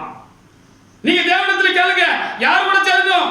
இந்த விழுந்து கிடக்குதான இந்த நல்ல தேசத்தை திரும்பவும் புதுப்பித்து எழுப்பி கட்டுவதற்கு நாங்க யார் கூட சேரணும்? யாரை நீ தெரிந்து கொண்டு என்று நீங்கள் தேவனிடத்துல நீங்க உண்மையா கேளுங்க. அப்ப தேவன் கை காட்டுவார், இளம் காட்டுவார், ஆள் காட்டுவார். அவர்களை எப்படி ஒருவரும் இனி இந்த விழுந்து கிடக்குதான இந்த நல்ல தேசத்தை சபையை எழுப்பி கட்ட முடியாது. தேவன் தெரிந்து கொள்ளப்பட்ட அவர்களை கொண்டுதான் அதை அவர் செய்ய முடியும். அப்போ சிறையிருப்புல இருந்து வந்தாங்க. இவர் பாபிலோன்ல சுகமா பானபாத்திரக்காரா இருந்தாலும் அவருக்கு சுவைக்கல. பாலாய் கிடக்கிற மதிலிழந்த பட்டணம் போல இருக்கிற அந்த எருசலேமிலே தீக்கிரையாக்கப்பட்ட ஆலயம் தான் கண்ணுக்குள்ளா இருந்துச்சு. வந்தவங்க எல்லாம் கேட்கிறாரு, எப்படி இருக்கு எருசலேம், எப்படி இருக்கிறது? தேவாலயம் இடிக்கப்பட்டு தீக்கிரையாக்கப்பட்டது, என்ன சூழல் அப்படின்னு சொல்லி கேட்கப்பட்ட பொழுது அவங்க ரொம்ப வருத்தமா கண்ணீரோட சொன்ன பொழுது இவருக்கு ரொம்ப வருத்தமும் வேதனையுமா இருந்துச்சு. இந்த வார்த்தையை கேட்ட பொழுது இந்த நெகேமியா என்ன செய்தாரா? காந்து அழுது துக்கித்து அதற்காக உபவாசம் பண்ணி தேவனிடத்துல மன்றாடி ஜெபம் பண்ணிக்கிட்டே இருந்தார். எழுதப்பட்டது. அல்லேலூயா!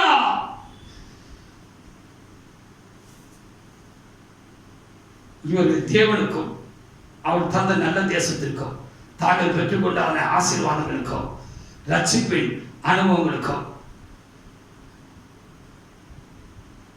உண்மை உள்ள சாட்சிகள் இந்த மிச்சம் இருக்கிறவங்க அப்படிங்கிறது தான் உண்மையாக இருக்கிறது. அதற்காக என் ஆண்டவருக்கு நான் ஸ்தோத்திரம் செலுத்துகிறேன். எஸ்ரா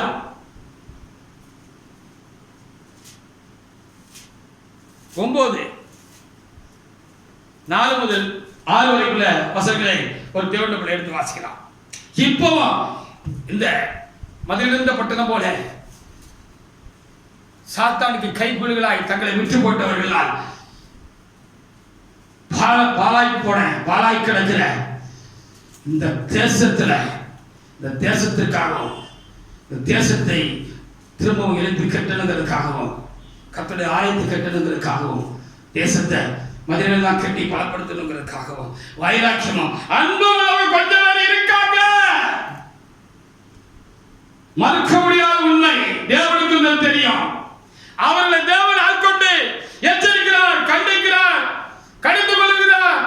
அவர்கள் மனிதருக்கு பயப்படுவதில்லை, யாருக்கும் பயப்படுவதில்லை. அவர்களை தேவனாய் கர்த்தர் நிரப்புகிறார், ஆட்கொள்கிறார்.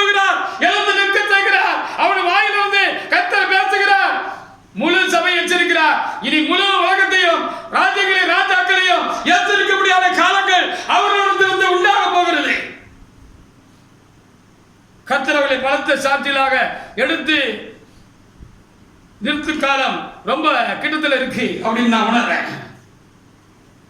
வாசிங்க எஸ்ரா 9:4 முதல் சில வசனங்களை வாசிக்கலாம். வாசிங்க. அப்பொழுது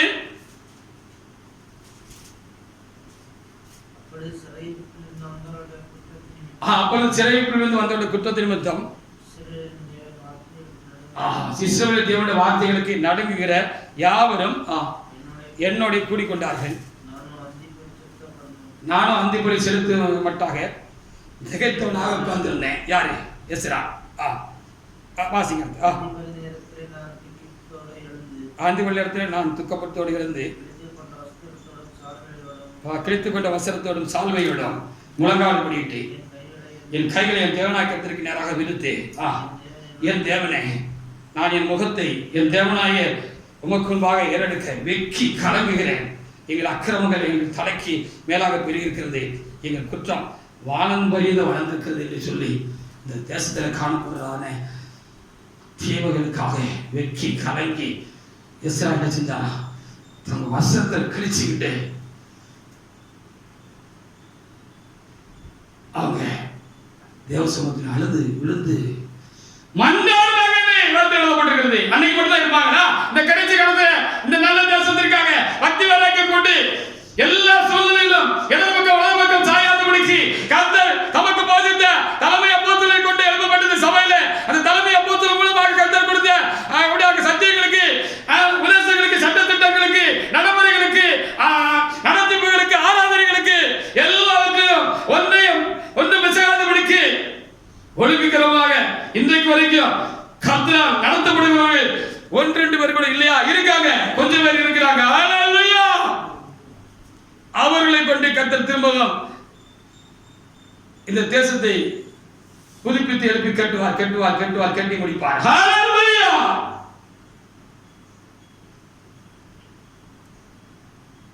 எந்த ஒரு காரியத்திலும் ஆரம்பமும் முடிவும் இறைவனுக்கு தெரியும். ஆதி திருச்சபை அப்போஸ்தல காலங்களுக்கு முன்பாக விழுந்து போய்விடும், அது உலகத்தின் உலகமாக கரைந்து மறந்து போய்விடும் என்பது கர்த்தருக்கு தெரியும். இந்த கடைசி காலத்தில் அவருடைய வழித்தோண்டுதலாக இருக்கிற இந்த கடைசி கால திருச்சபை, புதிய சபை திரும்பவும் இந்த காலத்தில் இந்த தேதியில 8/8/68 அன்று ஒரு தேவட மனிதனை கொண்டு அது எழுப்பப்படும் என்பதும் கர்த்தருக்கு காலகாலங்களுக்கு முன்பாகவே 2000 ஆண்டுகளுக்கு முன்பாக கர்த்தருக்கு தெரியும். ஹல்லேலூயா! இந்த சபையை இப்படிப்பட்ட கொடியவர்கள் எழுப்புவார்கள், தங்களுடைய சுயநலத்துக்காக அவர்கள் சபையை விட்டு போடுவார்கள், சாத்தானுக்கு கைக்கூலிகளாக மாறி போவார்கள் என்பதும் கர்த்தருக்கு தெரியும். இவருடைய பிடியிலிருந்து இந்த சபை எப்படி விடிய போகுது என்றும் கர்த்தருக்கு ஏற்கனவே தெரியும். ஹல்லேலூயா!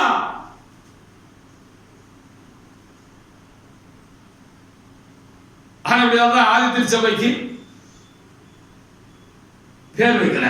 இது கடைசி கால மனவாட்டி சபையா இருந்தபடினால்தான் ஆண்டவரே இந்த சபைக்கு என்ன பேர் வைக்கலாம் அப்படின்னு இதை எழுப்புவதற்கு காரணகர்த்தாவாக இருந்தான தலைமை அப்போஸ்தலர் ஐயாவுடைய லாசர் ஐயா அவர்கள் கேட்ட பொழுது இந்த சபைக்கு புதிய சிறு சபைன்னு பேர் வைக்கின்னு சொல்லி ஆண்டவர் சொன்னார்னு பல இடங்கள்ல அவங்க தெளிவா சொல்லி இருக்கிறாங்க. அப்ப அவங்க திருப்பி கேட்டாங்க, ஆண்டவரே இது பரலோகத்திலிருந்து இறங்கி வருகிற ஒரு தேவனுடைய நகரமாயிற்று அப்படின்னு அதுக்கு இந்த ஒரு சின்ன ஒரு காரியத்தை விளக்கி கொள்வதற்காக கேட்டிருந்த பொழுது கர்த்தர் திரும்ப சொல்லியிருக்காரு, ஆமா, பூலோகத்தில் எதை கட்டுவாயோ அது பரலோகத்தில் கட்டப்படும் என்று எழுதியிருக்கிறதா. அப்படினாலே இங்க பூலோகத்தில் கட்டப்படுகிற இந்த ஆவிக்குரிய சபைதான் அங்க பரலோகத்தில் புதிய சிலமாக கட்டப்படுகிறது. ஹல்லேலூயா! இங்கே அது நிறைவடைகிற பொழுது அங்கே அது நிறைவடையும், இங்கே இது பூர்ணப்படுகிற பொழுது அங்கே அது பூர்ணப்படும்.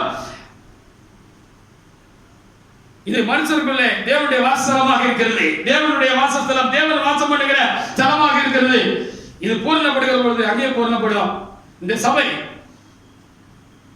அவர்களுடைய வழிகளை எடுத்துக்கொள்ளப்பட்டு புதிய சிலம் நகரமாக திரும்பவும் நான் உண்டு பண்ண போகிறேன். இந்த பழைய வானம், இந்த பழைய பூமியும் தீக்கிரைக்காக வைக்கப்பட்டிருக்கிறது. இந்த வானமும் சுருட்டப்பட்டு போகும். இந்த இந்த வானம் பூமி, இந்த பழைய வான பூமியும் அழிந்து போகும், நான் புதிய வானத்தை புதிய பூமியை சிருஷ்டிப்பேன். அப்படி சிருஷ்டிக்கிற பொழுது மனுஷனுடைய மத்தியில தேவனுடைய வாசமா இருந்தால் இந்த திருச்சபை, இந்த ஆதி திருச்சபை, இந்த ஆதி பரிசுத்தவான்களுடைய தொடர் திருச்சபை ஆகிய இந்த கடைசி கால திருச்சபை, இந்த முழு திருச்சபை வானத்திலிருந்து என்ன செய்ய புதிய சில நகரமாக நான் உண்டு பண்ணின அந்த புதிய வானம் புதிய பூமியில வந்து இறங்குவோம். அதில் நான் எந்தெந்தும் வாசம் பண்ணுவேன். அது யுக யுகமாக நித்திய காலமாக அழியாத ஒரு ராஜ்யமாக அது இருக்கும் அப்படின்னு அவங்களுக்கு திட்டமாக கத்த சொன்னாருன்னு அவங்க தான் சொல்ல முடியும். அடுத்தால தெரிந்து கொள்ள போட்டதும் அது தைரியமா இப்பவும் சொல்ல முடியும். ஏன்னா திரும்ப திரும்ப தலைமை போத்திலையா எல்லாத்திலும் திரும்ப திரும்ப என் பேரையும் அவங்களை உச்சரிக்கிறேன். இப்போ தங்களை முன்னிறுத்துங்கிறதுக்காக பொய்ய புரட்டுகள் எல்லாம் மக்கள் மத்தியில துணிகரமா சொல்லி கர்த்தர் எழுப்பின காரியங்களை விதைகளையும் சபையுடைய தோற்றவாய்களையும் காரணமாக இருந்தவர்களையும் இவங்க இருட்டடிப்பு செஞ்சுக்கிட்டு இருக்கிறாங்க. இப்போ எப்படிப்பட்ட நாட்கள்ல கூட தெளிவாக திட்டமாக திருச்சபையின் தோற்றவாய் குறித்தும் திருச்சபை இருப்பதற்கு காரணமாக இருந்ததான தேவனுடைய மனுஷனை குறித்தும் அப்போஸ்தலரை குறித்தும் சபையுடைய காரியங்களை குறித்தும் விளப்பமாக பேசுறது கிடையாது. ஒரு ஆளு இங்க இருந்து எதுக்கு போனாரு தெரியல, வெளிநாட்டுக்கு போயிருக்கிறாரு, லண்டனுக்கு. பலரும் பல மாதிரி சொல்றாங்க, நமக்கு தேவையில்லை. அவர் அங்க போன இடத்துல புதிய சிலம் சொல்லி ஒரு செய்தி கொடுத்திருந்தாரு, ஒரு இடத்துல கொடுத்திருக்கிறாரு. நானும் ஆவலோட பார்த்தேன், சபையை பத்தி வெளிநாடு போய் பறைசாட்டுறாங்க போல அப்படின்னு சொல்லி. புதிய சிலம்னு பேசிக்கிட்டே ரொம்ப சந்தோஷமா இருந்துச்சு. திடீர்னு டக்குன்னு நிப்பாட்டிட்டு அங்க கூடியிருந்த ஜனங்களை பார்த்து அவர் சொல்றாரு, நான் இந்த புதிய சிலம் சொல்லல, மேல இருக்கிற புதிய சிலம் சொன்னாங்க.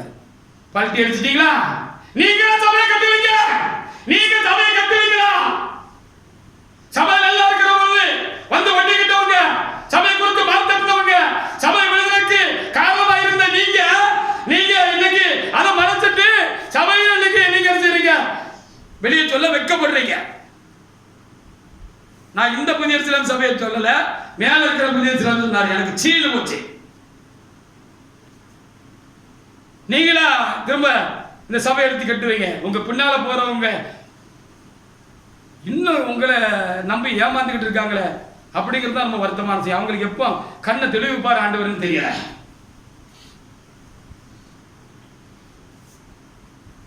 எஸ்ரா 9:2 எப்படி என்றால் அவர்களுடைய மறுஜீவனிலே தங்களுக்கும் நம்மளுக்குமாறும் கொண்டார்கள். இப்படி பரிசுத்த தேசத்தின் ஜனங்களோடு கலந்து போயிட்டு பிரபுக்களின் கையா அதிகாரிகளின் கையில் இந்த குற்றத்தின் ஆமா, அங்க சபை தீட்டுப்பட்டு போனதுக்கு அந்த ஆவியில இருந்தானே எகிப்திலிருந்து தேவனாகிய கர்த்தர் மீட்டு கொண்டு வந்ததான அந்த சபை தீட்டுப்பட்டு போனதுக்கு யார் பிரதானமான காரணவாதிகளாக இருந்தாங்கன்னு சொல்லி இந்த எஸ்ரா 9:2 எழுதப்பட்டிருக்கிறது. எப்படி அவர்கள் குமாரத்திகளிலே தங்களுக்கு தங்கள் குமாரிடம் பெண்களை கொண்டார்கள். இப்படியே பரிசுத்த வித்து தேசங்கள் ஜனங்களோட கலந்து போயிட்டு பிரபுக்களின் கையும் அதிகாரியின் கையும் இந்த குற்றத்திலே முந்தி இருந்ததுன்னு சொன்ன மாதிரி சபை இந்த அளவுக்கு ஒரு வருத்தமான சூழ்நிலைக்கு தள்ளப்படுகிறதுக்கு பிரதானமாக இருந்தவர்கள் இருக்கிறவர்கள் தான் காரணம். நாங்கள் அடித்து சொல்லுவோம், எங்களுக்கு யாரை குறித்து பயம் கிடையாது. தேவனாகிய கர்த்தர் எங்களுக்குள் இருக்கிறார், எங்களுக்குள் இருக்கிறார். எங்களுக்குள் இந்த எருசலேமை குறித்து பக்தி வைராக்கியம் உண்டு. அதற்காக நாங்கள் தேவ சமூகத்தில் விழுந்து கிடக்கிறோம், துக்கமுகத்தோடு விழுந்து கிடக்கிறோம். தலைமையுடைய மரணத்துக்கு பிற்பாடு 10 வருடங்களாக இங்கே நடக்கும் அநியாயங்களை, அக்கிரமங்களையும் அருவருப்புகளையும் தாறுமாறுகளையும் துணிகரங்களையும் துரோகங்களையும் பார்த்து நொறுங்கி போய் தேவ சமூகத்தில் விழுந்து கிடக்கிறோம். எங்களுக்கு எல்லாம் இருக்கு, ஆனா எல்லாம் எங்களுக்கு ஒண்ணும் இல்லை, எதுவும் குறையில்லை, எல்லாத்தையும் கற்றுக் கொடுத்திருக்கிறாரு. ஆனா மனம் அதுல செல்ல மாட்டேங்குது, ஈடுபட மாட்டேங்குது. எப்படி சில பாலாய் கிடக்கிற பொழுது எப்படி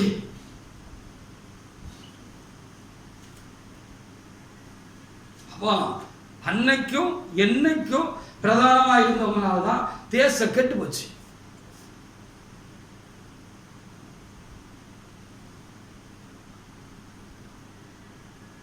ராஜாக்கள்னால ஆளு தலைவர்களால தான் தேசம் கெட்டு போச்சு. அவங்களுடைய சுயநல கிரியையினால தான் தேசம் பாழ்பட்டு போச்சு. இன்னைக்கு அப்படிதான். அதான் காரணம், உண்மையான காரணம் அதான். ஓங்கி சொல்லுவேன், உறக்க சொல்லுவேன், என் தேவனுடைய பலன் எனக்குள்ளே இருக்கிறது. எனக்குள்ளே தாவீதை போல பக்தி விளக்கு உண்டு, கிதியோனுடைய பக்தி விளக்கு எனக்குள்ள உண்டு, எலியாவின் பக்தி விளக்கு எனக்குள்ள உண்டு.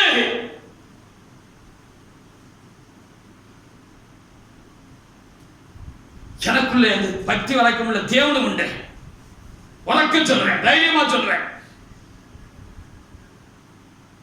ஒரு மறுபக்கத்துல விழுந்து கிடக்கிறேன்.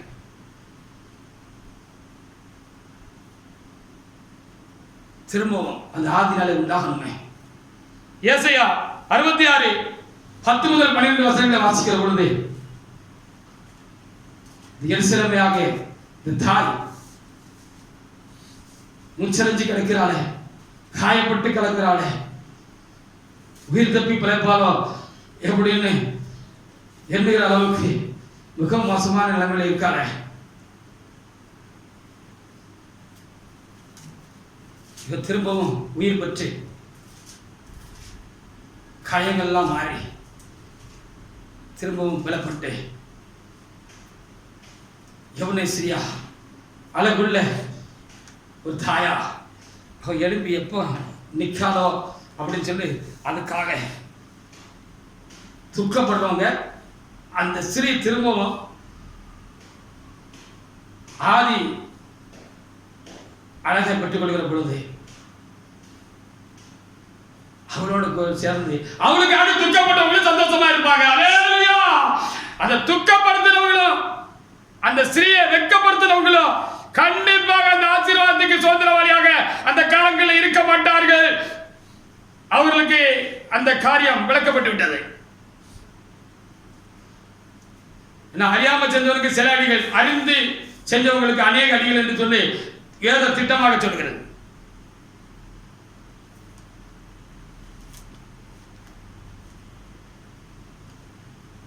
ஏசாயா 66 வாசிங்க பாப்போம். எருசலேமை நோக்கி எருசலேமை நோக்கி நீங்கள் எல்லாரும் அவளோட கூட ஆமா சந்தோஷப்பட்டு எப்படியப்பா சந்தோஷப்பட முடியும்? அவள் துக்கமா இருக்கிற பொழுது, அவள் காயப்பட்டு இருக்கிற பொழுது, அவள் தள்ளப்பட்டு இருக்கிற பொழுது, அவள் விழுந்து கிடக்கிற பொழுது, அவள் பாழாய் கிடக்கிற பொழுது அவளுக்காக நீங்க துக்கப்பட்டீங்கன்னா அவள் திரும்பவும் மகிழ்ச்சி அடைகிற பொழுது அவங்க கூட சந்தோஷப்படலாம். வாசிக்க அவளை குறித்து கலிகூறுங்கள். ஆமா, கலிகூறுங்க.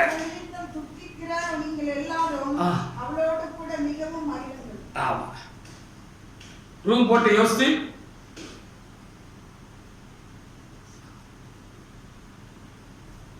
ஆலயத்துக்குள்ளே துணிகரமா ஒரு கூட்டத்தை கூட்டி துணிகரமா அந்த தாயை அசிங்கப்படுத்தினவங்களை எப்படி இதில் பார்க்க இருக்கும்? தேவஜாலமே, நீங்கள் அறியாமைக்குள் இன்னுமா இருக்கிறீர்கள், விழித்துக் கொள்ளுங்கள், தெளிவடையுங்கள்.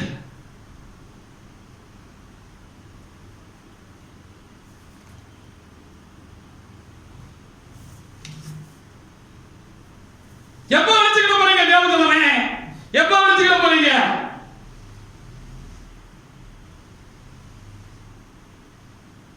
பெற்ற நன்மைகளுக்கு மாறாக துரோகம் பண்ணவங்க எல்லாம் திரும்பவும் இந்த மகிமை உள்ள தாயை தூக்கி நிப்பாட்டி பலப்படுத்துவாங்கன்னு நீ நிக்கிறீங்க. பின்னால யோசிச்சு பாருங்க. மனுஷருக்கு முன்னால போய்கிட்டு இருக்காங்க, மனுஷருக்கு பின்னால போய்கிட்டு இருக்காங்க, தேவனுக்கு பின்னால போகல, மனுஷருக்கு பின்னால போய்கிட்டு இருக்காங்க. இவருக்கு தேவன் ஆலோசகர்கள் கிடையாது, இவருக்கு மனுஷர்கள் ஆலோசனைக்காரர்கள். மனுஷர்கள் என்ன சொல்றாங்க அதை தான் செய்வாங்க, செய்ய முடியும். அவங்க கையில இப்ப சிக்கிக்கிட்டாங்க, ஆபட்டுக்கிட்டாங்க. அவங்க தான் இவங்களுக்கு அதிகாரிகள், ஞான அதிகாரிகள். தேவன் இல்ல. தேவனத்தில் ஆலோசனைப்பட்டு ஒன்றை இவர்களால் செய்யக்கூடுமா? 2 வருஷம் கொரோனாகாலத்துல திருவனந்தபுரம் நிப்பாட்டுன்னு சொல்லி சட்டம் போட்ட பொழுது, கமிட்டி சட்டம் போட்ட பொழுது அந்த சட்டத்துக்கு அடிபணிந்து இவர்களும்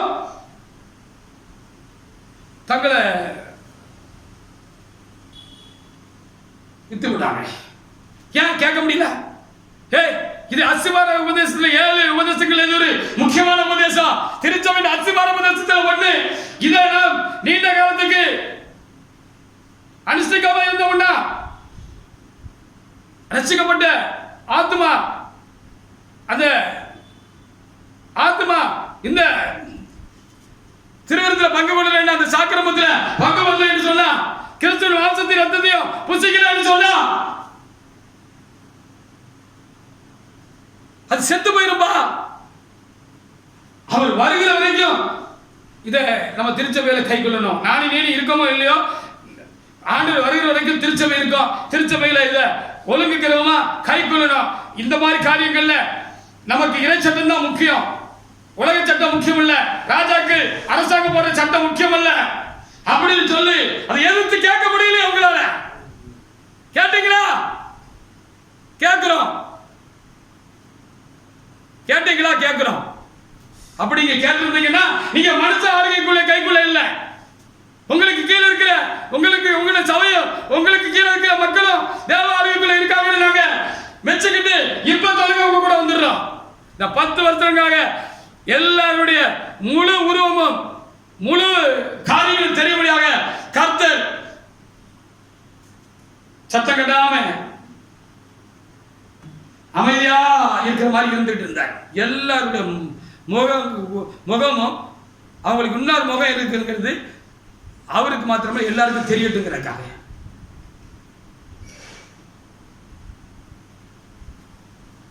இல்ல யார் சபை கட்டுவாங்க? சத்தியத்தை காலில் போட்டு மிதிச்ச மனிதர்களா? அவங்களெல்லாம் அடிச்சு துவைச்சு ஆண்டு நினைச்சாரு, ஒரு முக்களை தூக்கி வச்சுட்டாரு. இப்பவும் அவங்க எலும்பை பார்க்காங்க, எலும்பை விட மாட்டாரான். இவரெல்லாம் எலும்பவே கூடாது. துணிகரக்காரன் ஒரு மனுஷன் துணிகரமா தேவாலயத்துக்குள்ள ஏற்கனவே சொன்ன மாதிரி அரசியல்வாதிகள்லாம் கூப்பிட்டு கொண்டு வந்து நலத்திட்ட உதவிகள் செய்யலாம். கர்த்தருடைய பரிசுத்த ஆலயத்துக்குள்ள, தேவன் வாசமா இருக்கிற ஆலயத்துக்குள்ள, தேவ மகிமையினால் நிரப்பப்பட்டிருக்கிற ஆலயத்துக்குள்ள புறஜாதிகளை கொண்டு வந்தது போல, விக்கிரகங்களை கொண்டு வந்தது போல உலக மனிதர்களை கொண்டு வந்து அங்க நலத்திட்ட உதவி நடக்கு. அந்த தேவனுடைய சமூகத்துல அரசியல்வாதிகள் நின்று என்ன செய்கிறார்கள்? இவர்கள் அவங்க போகிறாங்க, அவங்களை இவங்க போலுகிறாங்க.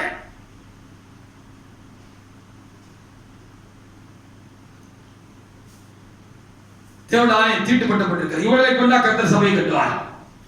சத்தியத்துக்கு நிற்காதவர்கள் பலர் இருக்கிறார்கள்.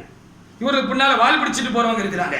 இவருடைய தயவுல ஐக்கிய கூட்டத்தை கூப்பிட்டாங்கன்னு சொல்லி ஐக்கிய கூட்டம் நடத்துறவங்க இருக்கிறாங்க.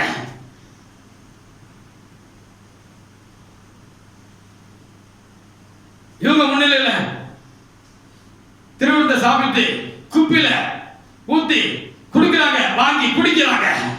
சத்தியத்துக்கு மாறான காரியங்களை அறிந்தும் இவருக்கு பின்னால வெக்கமெல்லாம் போயிட்டு அசட்டு சிரிப்பு சிரிச்சுக்கிட்டு போய்கிட்டு இருக்காங்க. இவங்க எல்லாம் சபையை கட்டுவாங்க, கர்த்தருக்காக சபையை கட்டுவாங்க. தேவஜனமே, பின்னால போற தேவஜனமே, கொஞ்சம் விழிச்சு பாருங்க. தெளிவில்லாத அநேக ஊழியக்காரர்கள் இருந்தார்கள், இருக்கிறார்கள். பிளவு உண்டான பொழுது சிலர் ஒரு பக்கம் சிலர் மறுபக்கம் சேர்ந்து விட்டார்கள். அப்பவே நான் எச்சரித்தேன், இந்த 2 கூட்டமும் என்ன செய்யாது, சபையை கட்டாது அப்படின்னு கர்த்தர் சொல்லியிருக்கிறாருன்னு திடசாட்சியாக நான் அறிவிச்சேன். 2 பக்கத்துல என்ன நடக்கும்னு சொல்லி நான் திடசாட்சியாக அறிவித்தேன். கர்த்தருக்கு திட்டமான வெளிப்படுத்தலை கொடுத்திருந்தார். ஒரு கூட்டம் சபைக்கு அநியாயம் செய்து விரோதம் செய்து வெளியே போன பின்மாற்றக்காரர்களை தங்களுடைய ஆதிக்கத்தை நிலைநாட்டும்படியாக துணிகரமாக தங்களோடு கூட சேர்த்துக் கொள்வார்கள், பின்மாற்றக்காரர்களை கூட சேர்த்துக் கொள்வார்கள் என்று கர்த்தருக்கு திட்டமான வெளிப்படுத்தலை கொடுத்திருந்தார்.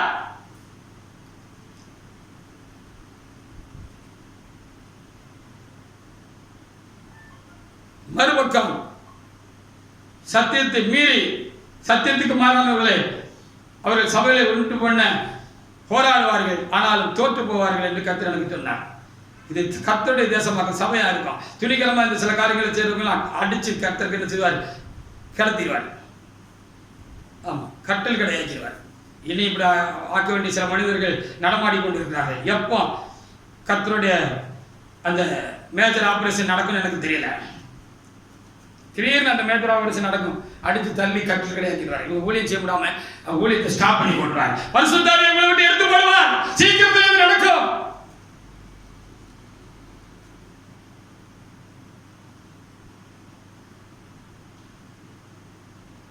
ஒன்று ராஜாக்கள் 18:30-31 வசனங்களை நீங்க பாத்தீங்கன்னா வாசிக்கங்க. தேவனுடைய ஜனங்கள், தேவ ஜனங்கள், இஸ்ரவேல் ஜனங்கள், தேவனால் தெரிந்து கொள்ளப்பட்ட ஜனங்கள் குந்தி குந்தி நடந்தாங்க. பாகாலையும் தேவன்னாங்க, இஸ்ரவேல் தேவனையும் தேவனாங்க. அதுக்கும் ஆராதனை செஞ்சாங்க, இவருக்கும் ஆராதனை செஞ்சாங்க. இருமணங்களா இருந்தாங்க, தெளிவில்லாதவங்களா இருந்தாங்க, உணர்வில்லாதவங்களா இருந்தாங்க. அவருக்கு ரொம்ப சங்கடமா இருந்துச்சு.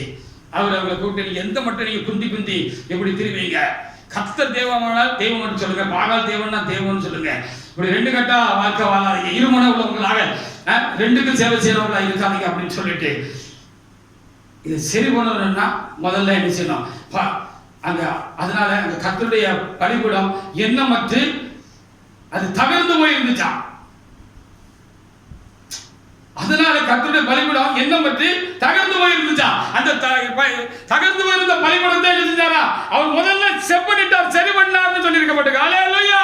ஆனபடியாலே இந்த திருச்சபையில மீண்டும் தேவனுடைய மகிமை உண்டாகும்படியாக, தேவன் ஆளுகை உண்டாகும்படியாக, தேவ சித்தம் இந்த திருச்சபையில் நிறைவேறும்படியாக தேவ ஜனங்கள் தேவனுடைய ஜனங்களாக தொடர்ந்து ஆசீர்வதிக்கப்படும்படியாக இந்த விழுந்து கிடக்கிற இந்த பலிபீடமாகி இந்த சபை செப்பனிடப்படுகிறது.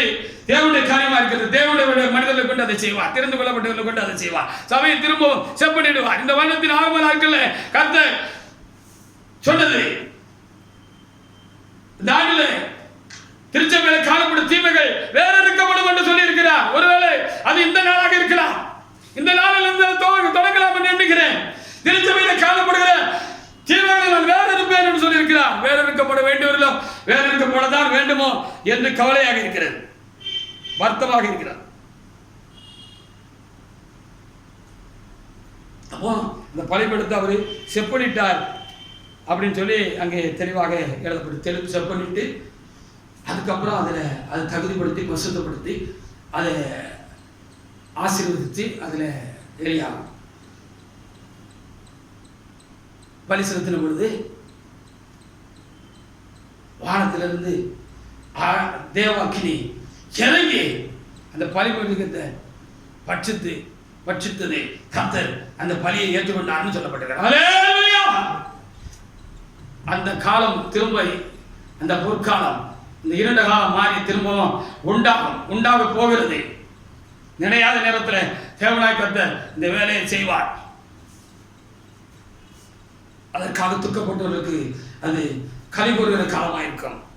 அதை வெட்கப்படுத்தினவர்களுக்கு இன்னும் தலை விழுந்து வெட்கப்படுவதற்கு எதுவாக இருக்கும். அவர்களை தேவன் தள்ளி போடுவார். இன்னும் தாங்கள் செய்த குற்றத்தை உண்மையாக உணரவில்லை, ஒப்புக்கொள்ளவில்லை, வெளிரங்கமாக அதை சொல்லவில்லை. அன்றைக்கு ஏதோ ஒரு செய்தி பார்த்தேன், மறந்தாலும் இருக்கு சரியா. அந்த இதை ஒருவர் ஒரு தவறு செய்திருந்தாரு, செஞ்சுட்டு அடுத்தால போய் அது தவறுக்காக வருத்தப்படுறாரு. அது உலக ஒரு ஏதோ ஒரு அரசியல் சபையிலேயே அதில் ஒன்றும் மறந்தாலும் இருக்கு சரியா, ஞாபகம் இல்லை.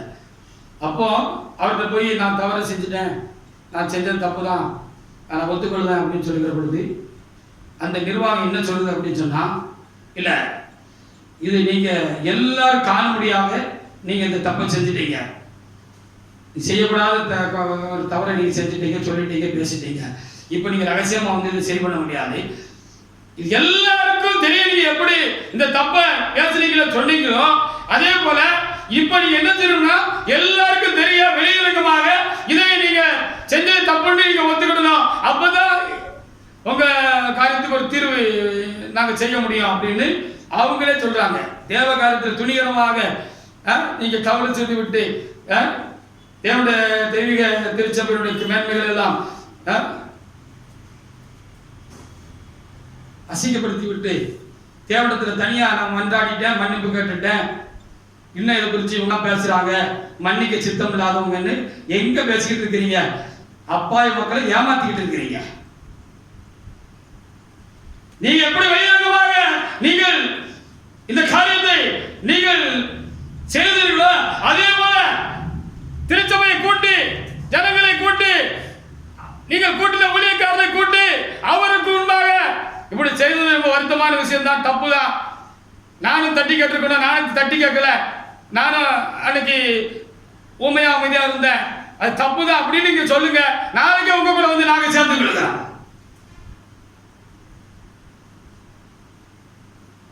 இதுக்கு சப்ப கட்ட கட்டுறதுக்கு சப்பானிகள் தான் சொல்லணும். அப்படிதான் வருது வாயில. நான் தான் வார்த்தையை அடக்குறேன். இவங்கெல்லாம் மன்னிக்கிறதுக்கு சித்தம் இல்லாதவங்க. என்னைக்கோ ஒன்று நடந்துச்சு, அதை எப்பவோ ஆண்டவர் கூட மன்னிச்சிருவாரு, இவங்க மன்னிக்க மாட்டாங்க, அதையே நடந்துட்டு பேசிட்டு இருப்பாங்க. நான் பேசல, எனக்குள்ள இருக்கிறாங்க ஆவியானவர் இன்னும் அந்த காரியத்தை மன்னிக்கல, அதனால திரும்ப திரும்ப அவர் பேசிக்கிட்டு இருக்கிறார். உங்களுக்கு மன்னிப்பு இன்னும் கிடைக்கல, நீங்க மறையா அந்த மன்னிப்புக்கு பெற்றுக்கொள்ளணும்னா திரும்ப சபையை கூட்டி, எல்லா ஜனங்களையும் கூட்டி, நாங்க அன்னைக்கு சொன்னது செய்தது நடந்தது கூட்டி சபை மத்தியில் நாங்கள் அந்த பேசிக்கொண்ட காரியங்கள் எல்லாம் தேவனுக்கு முன்பாக ரொம்ப வருத்தமான காரியம். இது நிமித்தம் சபை நாம தூசிக்கப்பட்டு போய்விட்டது, எங்களுடைய செயல்கள் தான், அதெல்லாம் ரொம்ப வருத்தப்படுறோம். கர்த்தர்களை மன்னிக்கணும் கேளுங்க, உங்களை மன்னிப்பாங்க. அதுக்கு நீங்க வர மாட்டீங்க, அது ஆண்டவருக்கும் தெரியும்.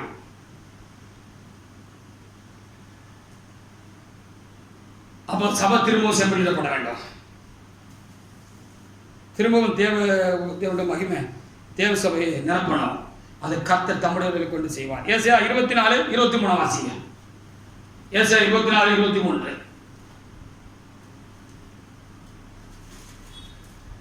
ஏசாயா 24:23.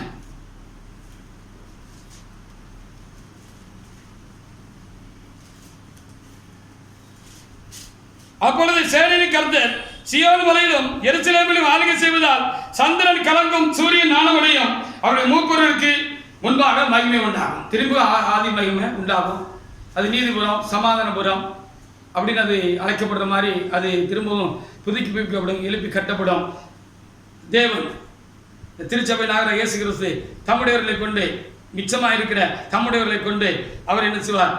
அவர்களை தெரிந்து கொண்டு அவரை கொண்டு இந்த வேலையை செய்வார். எரேமியா 31:4 ஒரு தேவனுடைய எடுத்து வாசிக்கலாம். எரேமியா 31:4. இஸ்ரவேலின் கன்னிகையே, மறுபடியும் உன்னை கட்டுவிப்பேன், நீ கட்டப்படுவாய். மறுபடியும் நீ மேல வாத்தியத்தோடும் ஆடல் பாடல் செய்கிறவர்களின் களிப்புள்ள கூட்டத்தோடும் புறப்படுவாய். ஆதியில் இருந்த அந்த இறை சந்தோஷமும் மகிழ்ச்சி, பரிசுத்தாவினுடைய மகிழ்ச்சி, நிறைவும் சந்தோஷமும், அந்த புதுமையும், அந்த ஆசீர்வாதமும், அந்த ஆவிக்குரிய ஆசீர்வாதமும், இந்த ஐக்கியமும் சிநேகமும் அன்பும் சகோதர சிநேகமும் நீதி நியாயமும் உண்மையும் இந்த தேசத்தில் நிறைந்து காணப்படும். திரும்பவும் இந்த சபையை தேவனாக பாழாகி போன இந்த சபையை, பாழாக்கினவர்கள் பாழாக்கி போட்ட இந்த சபையை, இந்த தேசத்தை திரும்ப கர்த்தர் என்ன செய்வார்? அவருடைய இடர்கள் எல்லாவற்றையும் கர்த்தர் தாமே மாற்றி பொறுக்கி தள்ளி போட்டு தேசத்தை சுத்திகரித்து பரிசுத்தப்படுத்தி பரிசுத்த தேசமாக, பரிசுத்த சபையாக திரும்பவும் எடுத்து கட்டுவார். இந்த சபை திரும்பவும் எழுந்து நிற்கும். இது விழுந்து கிடந்தாலும் திரும்பவும் தேவன் ஒத்தாசை அனுப்பி இந்த சபையை எழுப்பி நிறுத்துவார். இந்த சபை திரும்பவும் ஆசீர்வதிக்கப்படும். இந்த சபை திரும்பவும் தேவனுடைய வாசஸ்தலமாக அது கட்டி எழுப்பப்படும். ஜனங்கள் திரும்பவும் கூட்டி சேர்க்கப்படுவார்கள், ஜனங்கள் ரட்சிக்கப்படுவார்கள்.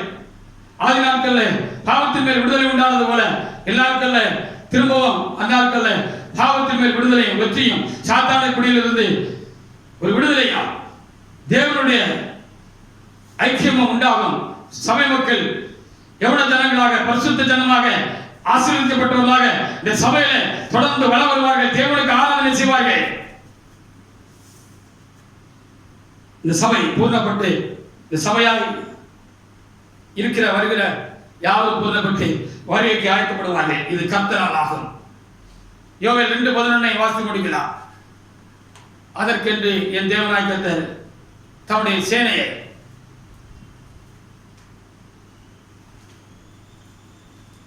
5/3/2020 எழுப்பி இருக்கிறார். தம்முடைய சேனை எழுப்பி இருக்கிறார். இது யுத்த காலம்.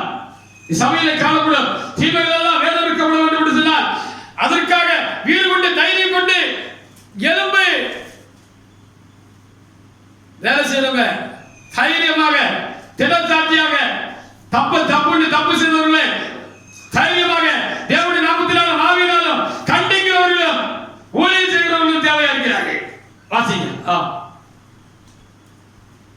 யோவேல் 2:11 கர்த்தர் தம்முடைய சேனைக்கு முன்பாக சத்தமிடுவார். அவருடைய பாளையம் மகா பெரிது.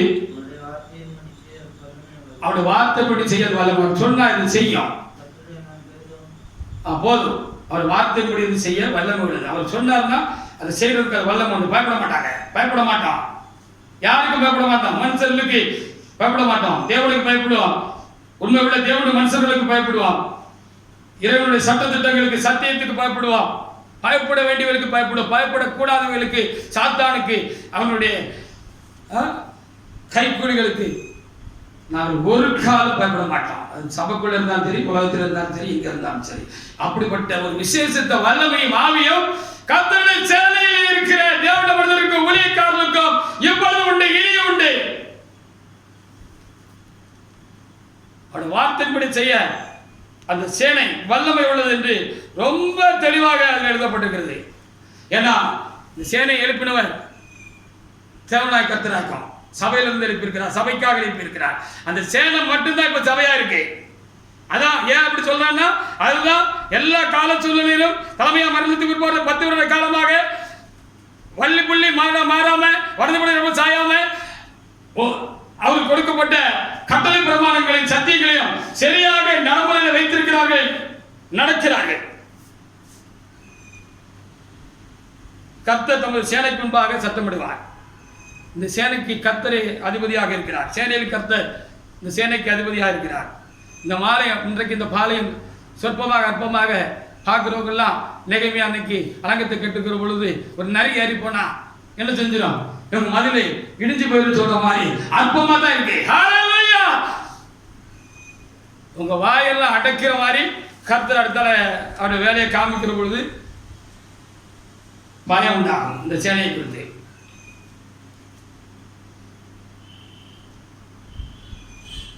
8/8/1968 கர்த்தர் ஆதி திருச்சபையை தலைமை அப்போஸ்தலர் லாசரியாமரமாக இந்த பூமியிலே எழுப்பி 46 வருடங்கள் அந்த சபையை அவரை கொண்டு மேய்த்து மந்தையை தம்முடைய கோலின் கீழ் நடத்தி காத்து வந்தார். அவர் மரணத்துக்கு உட்பாடு உண்டான ஆகுலங்களை நாங்கள் தெரியப்படுத்தி இருக்கிறோம். அது தேவனால் ஆனதல்ல, சாத்தானாலும் மனித கூட்டங்களினாலும் உண்டானது என்றும் நாங்கள் இப்பொழுது தெளிவுபட சொல்லி இருக்கிறோம். இந்த விழுந்து கிடக்கிற இந்த திருச்சபையை திரும்ப புதுப்பித்து எழுப்பி கட்டி மகிமையில ஏறெடுப்பதற்கு திரும்பவும் 5/3/2020 என் தேவனாய் கர்த்தர் கிறிஸ்துவானவர் மருத்து விருத்திலிருந்து கிறிஸ்துவானவர் இந்த சேனையை எழுப்பியிருக்கிறார். என்னிடமாக கர்த்தர் பேசி திட்டமாய் பேசி ஆலோசனை கொடுத்து எழுப்பியிருக்கிறார். ஏன் விழுந்து கிடக்கிறாய்? நீ எழும்பு, நீ முதலாவது எழும்பு, நீ எழும்பி ஒரு வாலிபர் கூட்டத்தை எழுப்பு. அந்த வாலிபர் கூட்டம், அந்த வாலிபர் சேனை என்னுடைய சபையை கட்டும் என்று கர்த்தர் எனக்கு திட்டமாக ஆலோசனை கொடுத்திருக்கிறார். இது கர்த்தருடைய வார்த்தை, இது கர்த்தரால் உண்டானது. ஆனபடினால் நான் சோர்ந்து போகலாம், நான் பலவீனப்பட்டு போகலாம், நான் தயங்கி நிற்கலாம். என்னை அழைத்த தேவன், என்னை தெரிந்து கொள்ளப்பட்ட தேவன் என்னிலும் வல்லவர், என்னிலும் பெரியவர். அவர் தம்முடைய வார்த்தையை நான் விரும்புகிறேனோ விரும்பவில்லையோ, நான் பலவீனனோ பலசாலியோ எனக்கு தெரியாது. அவர் என்னை தெரிந்து கொண்டபடினாலே இந்த கடைசி கால சபையை திரும்பவும் அதன் சாணத்தில் எழுப்பி கட்டி அதை பூர்ணப்படுத்தி வழிக்கு ஆயத்தப்படுத்தும்படியாக என்னுடைய தேவன் என்னை தெரிந்து கொண்டபடினாலே எனக்குள் இருக்கிறவர் அவர் மகா பெரியவர், பெரிய பலசாலி. அவர் என்னில் இருந்து நான் விரும்பினாலும் விரும்பாவிட்டாலும் அதை செய்து நிறைவேற்றி முடித்து விடுவார்.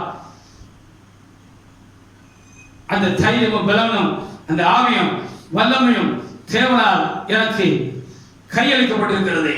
நான் அல்ல, என்னுடைய தேவனை என்னிலிருந்து அதை செய்து முடிப்பார். அந்த காலத்துக்காக நாங்கள் தேவ சமூகத்தில் காத்திருக்கிறோம், விழுந்து கிடக்கிறோம். கர்த்தருடைய சபை திரும்பவும் மகிமை அடையும். இது கர்த்தருடைய வார்த்தை நிறைவேறும். இந்த திருச்சபையின் 57வது ஆண்டுல இப்படிப்பட்ட வார்த்தையை தேவனுடைய சமூகத்தில் எடுத்துரைக்க கர்த்தர் என்னையும் நம்முடைய ஆவியினால் நிரப்பினதுக்காக என் தேவநாயகத்திற்கு நன்றி செலுத்துகிறேன். இந்த நல்ல தேசத்துக்காக இப்பொழுதும் நாம் இந்த தேசத்துக்காக, இந்த சபைக்காக நாம் தேவனிடத்தில் மன்றாடவுமாக.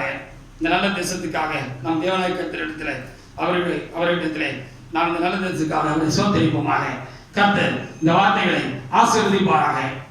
நாம் தேவநாயகத்திலே நாம் சோதரிப்போமாக. சோதர ஆண்டவரே, சோதர அல்லேலூயா, அல்லேலூயா, அல்லேலூயா.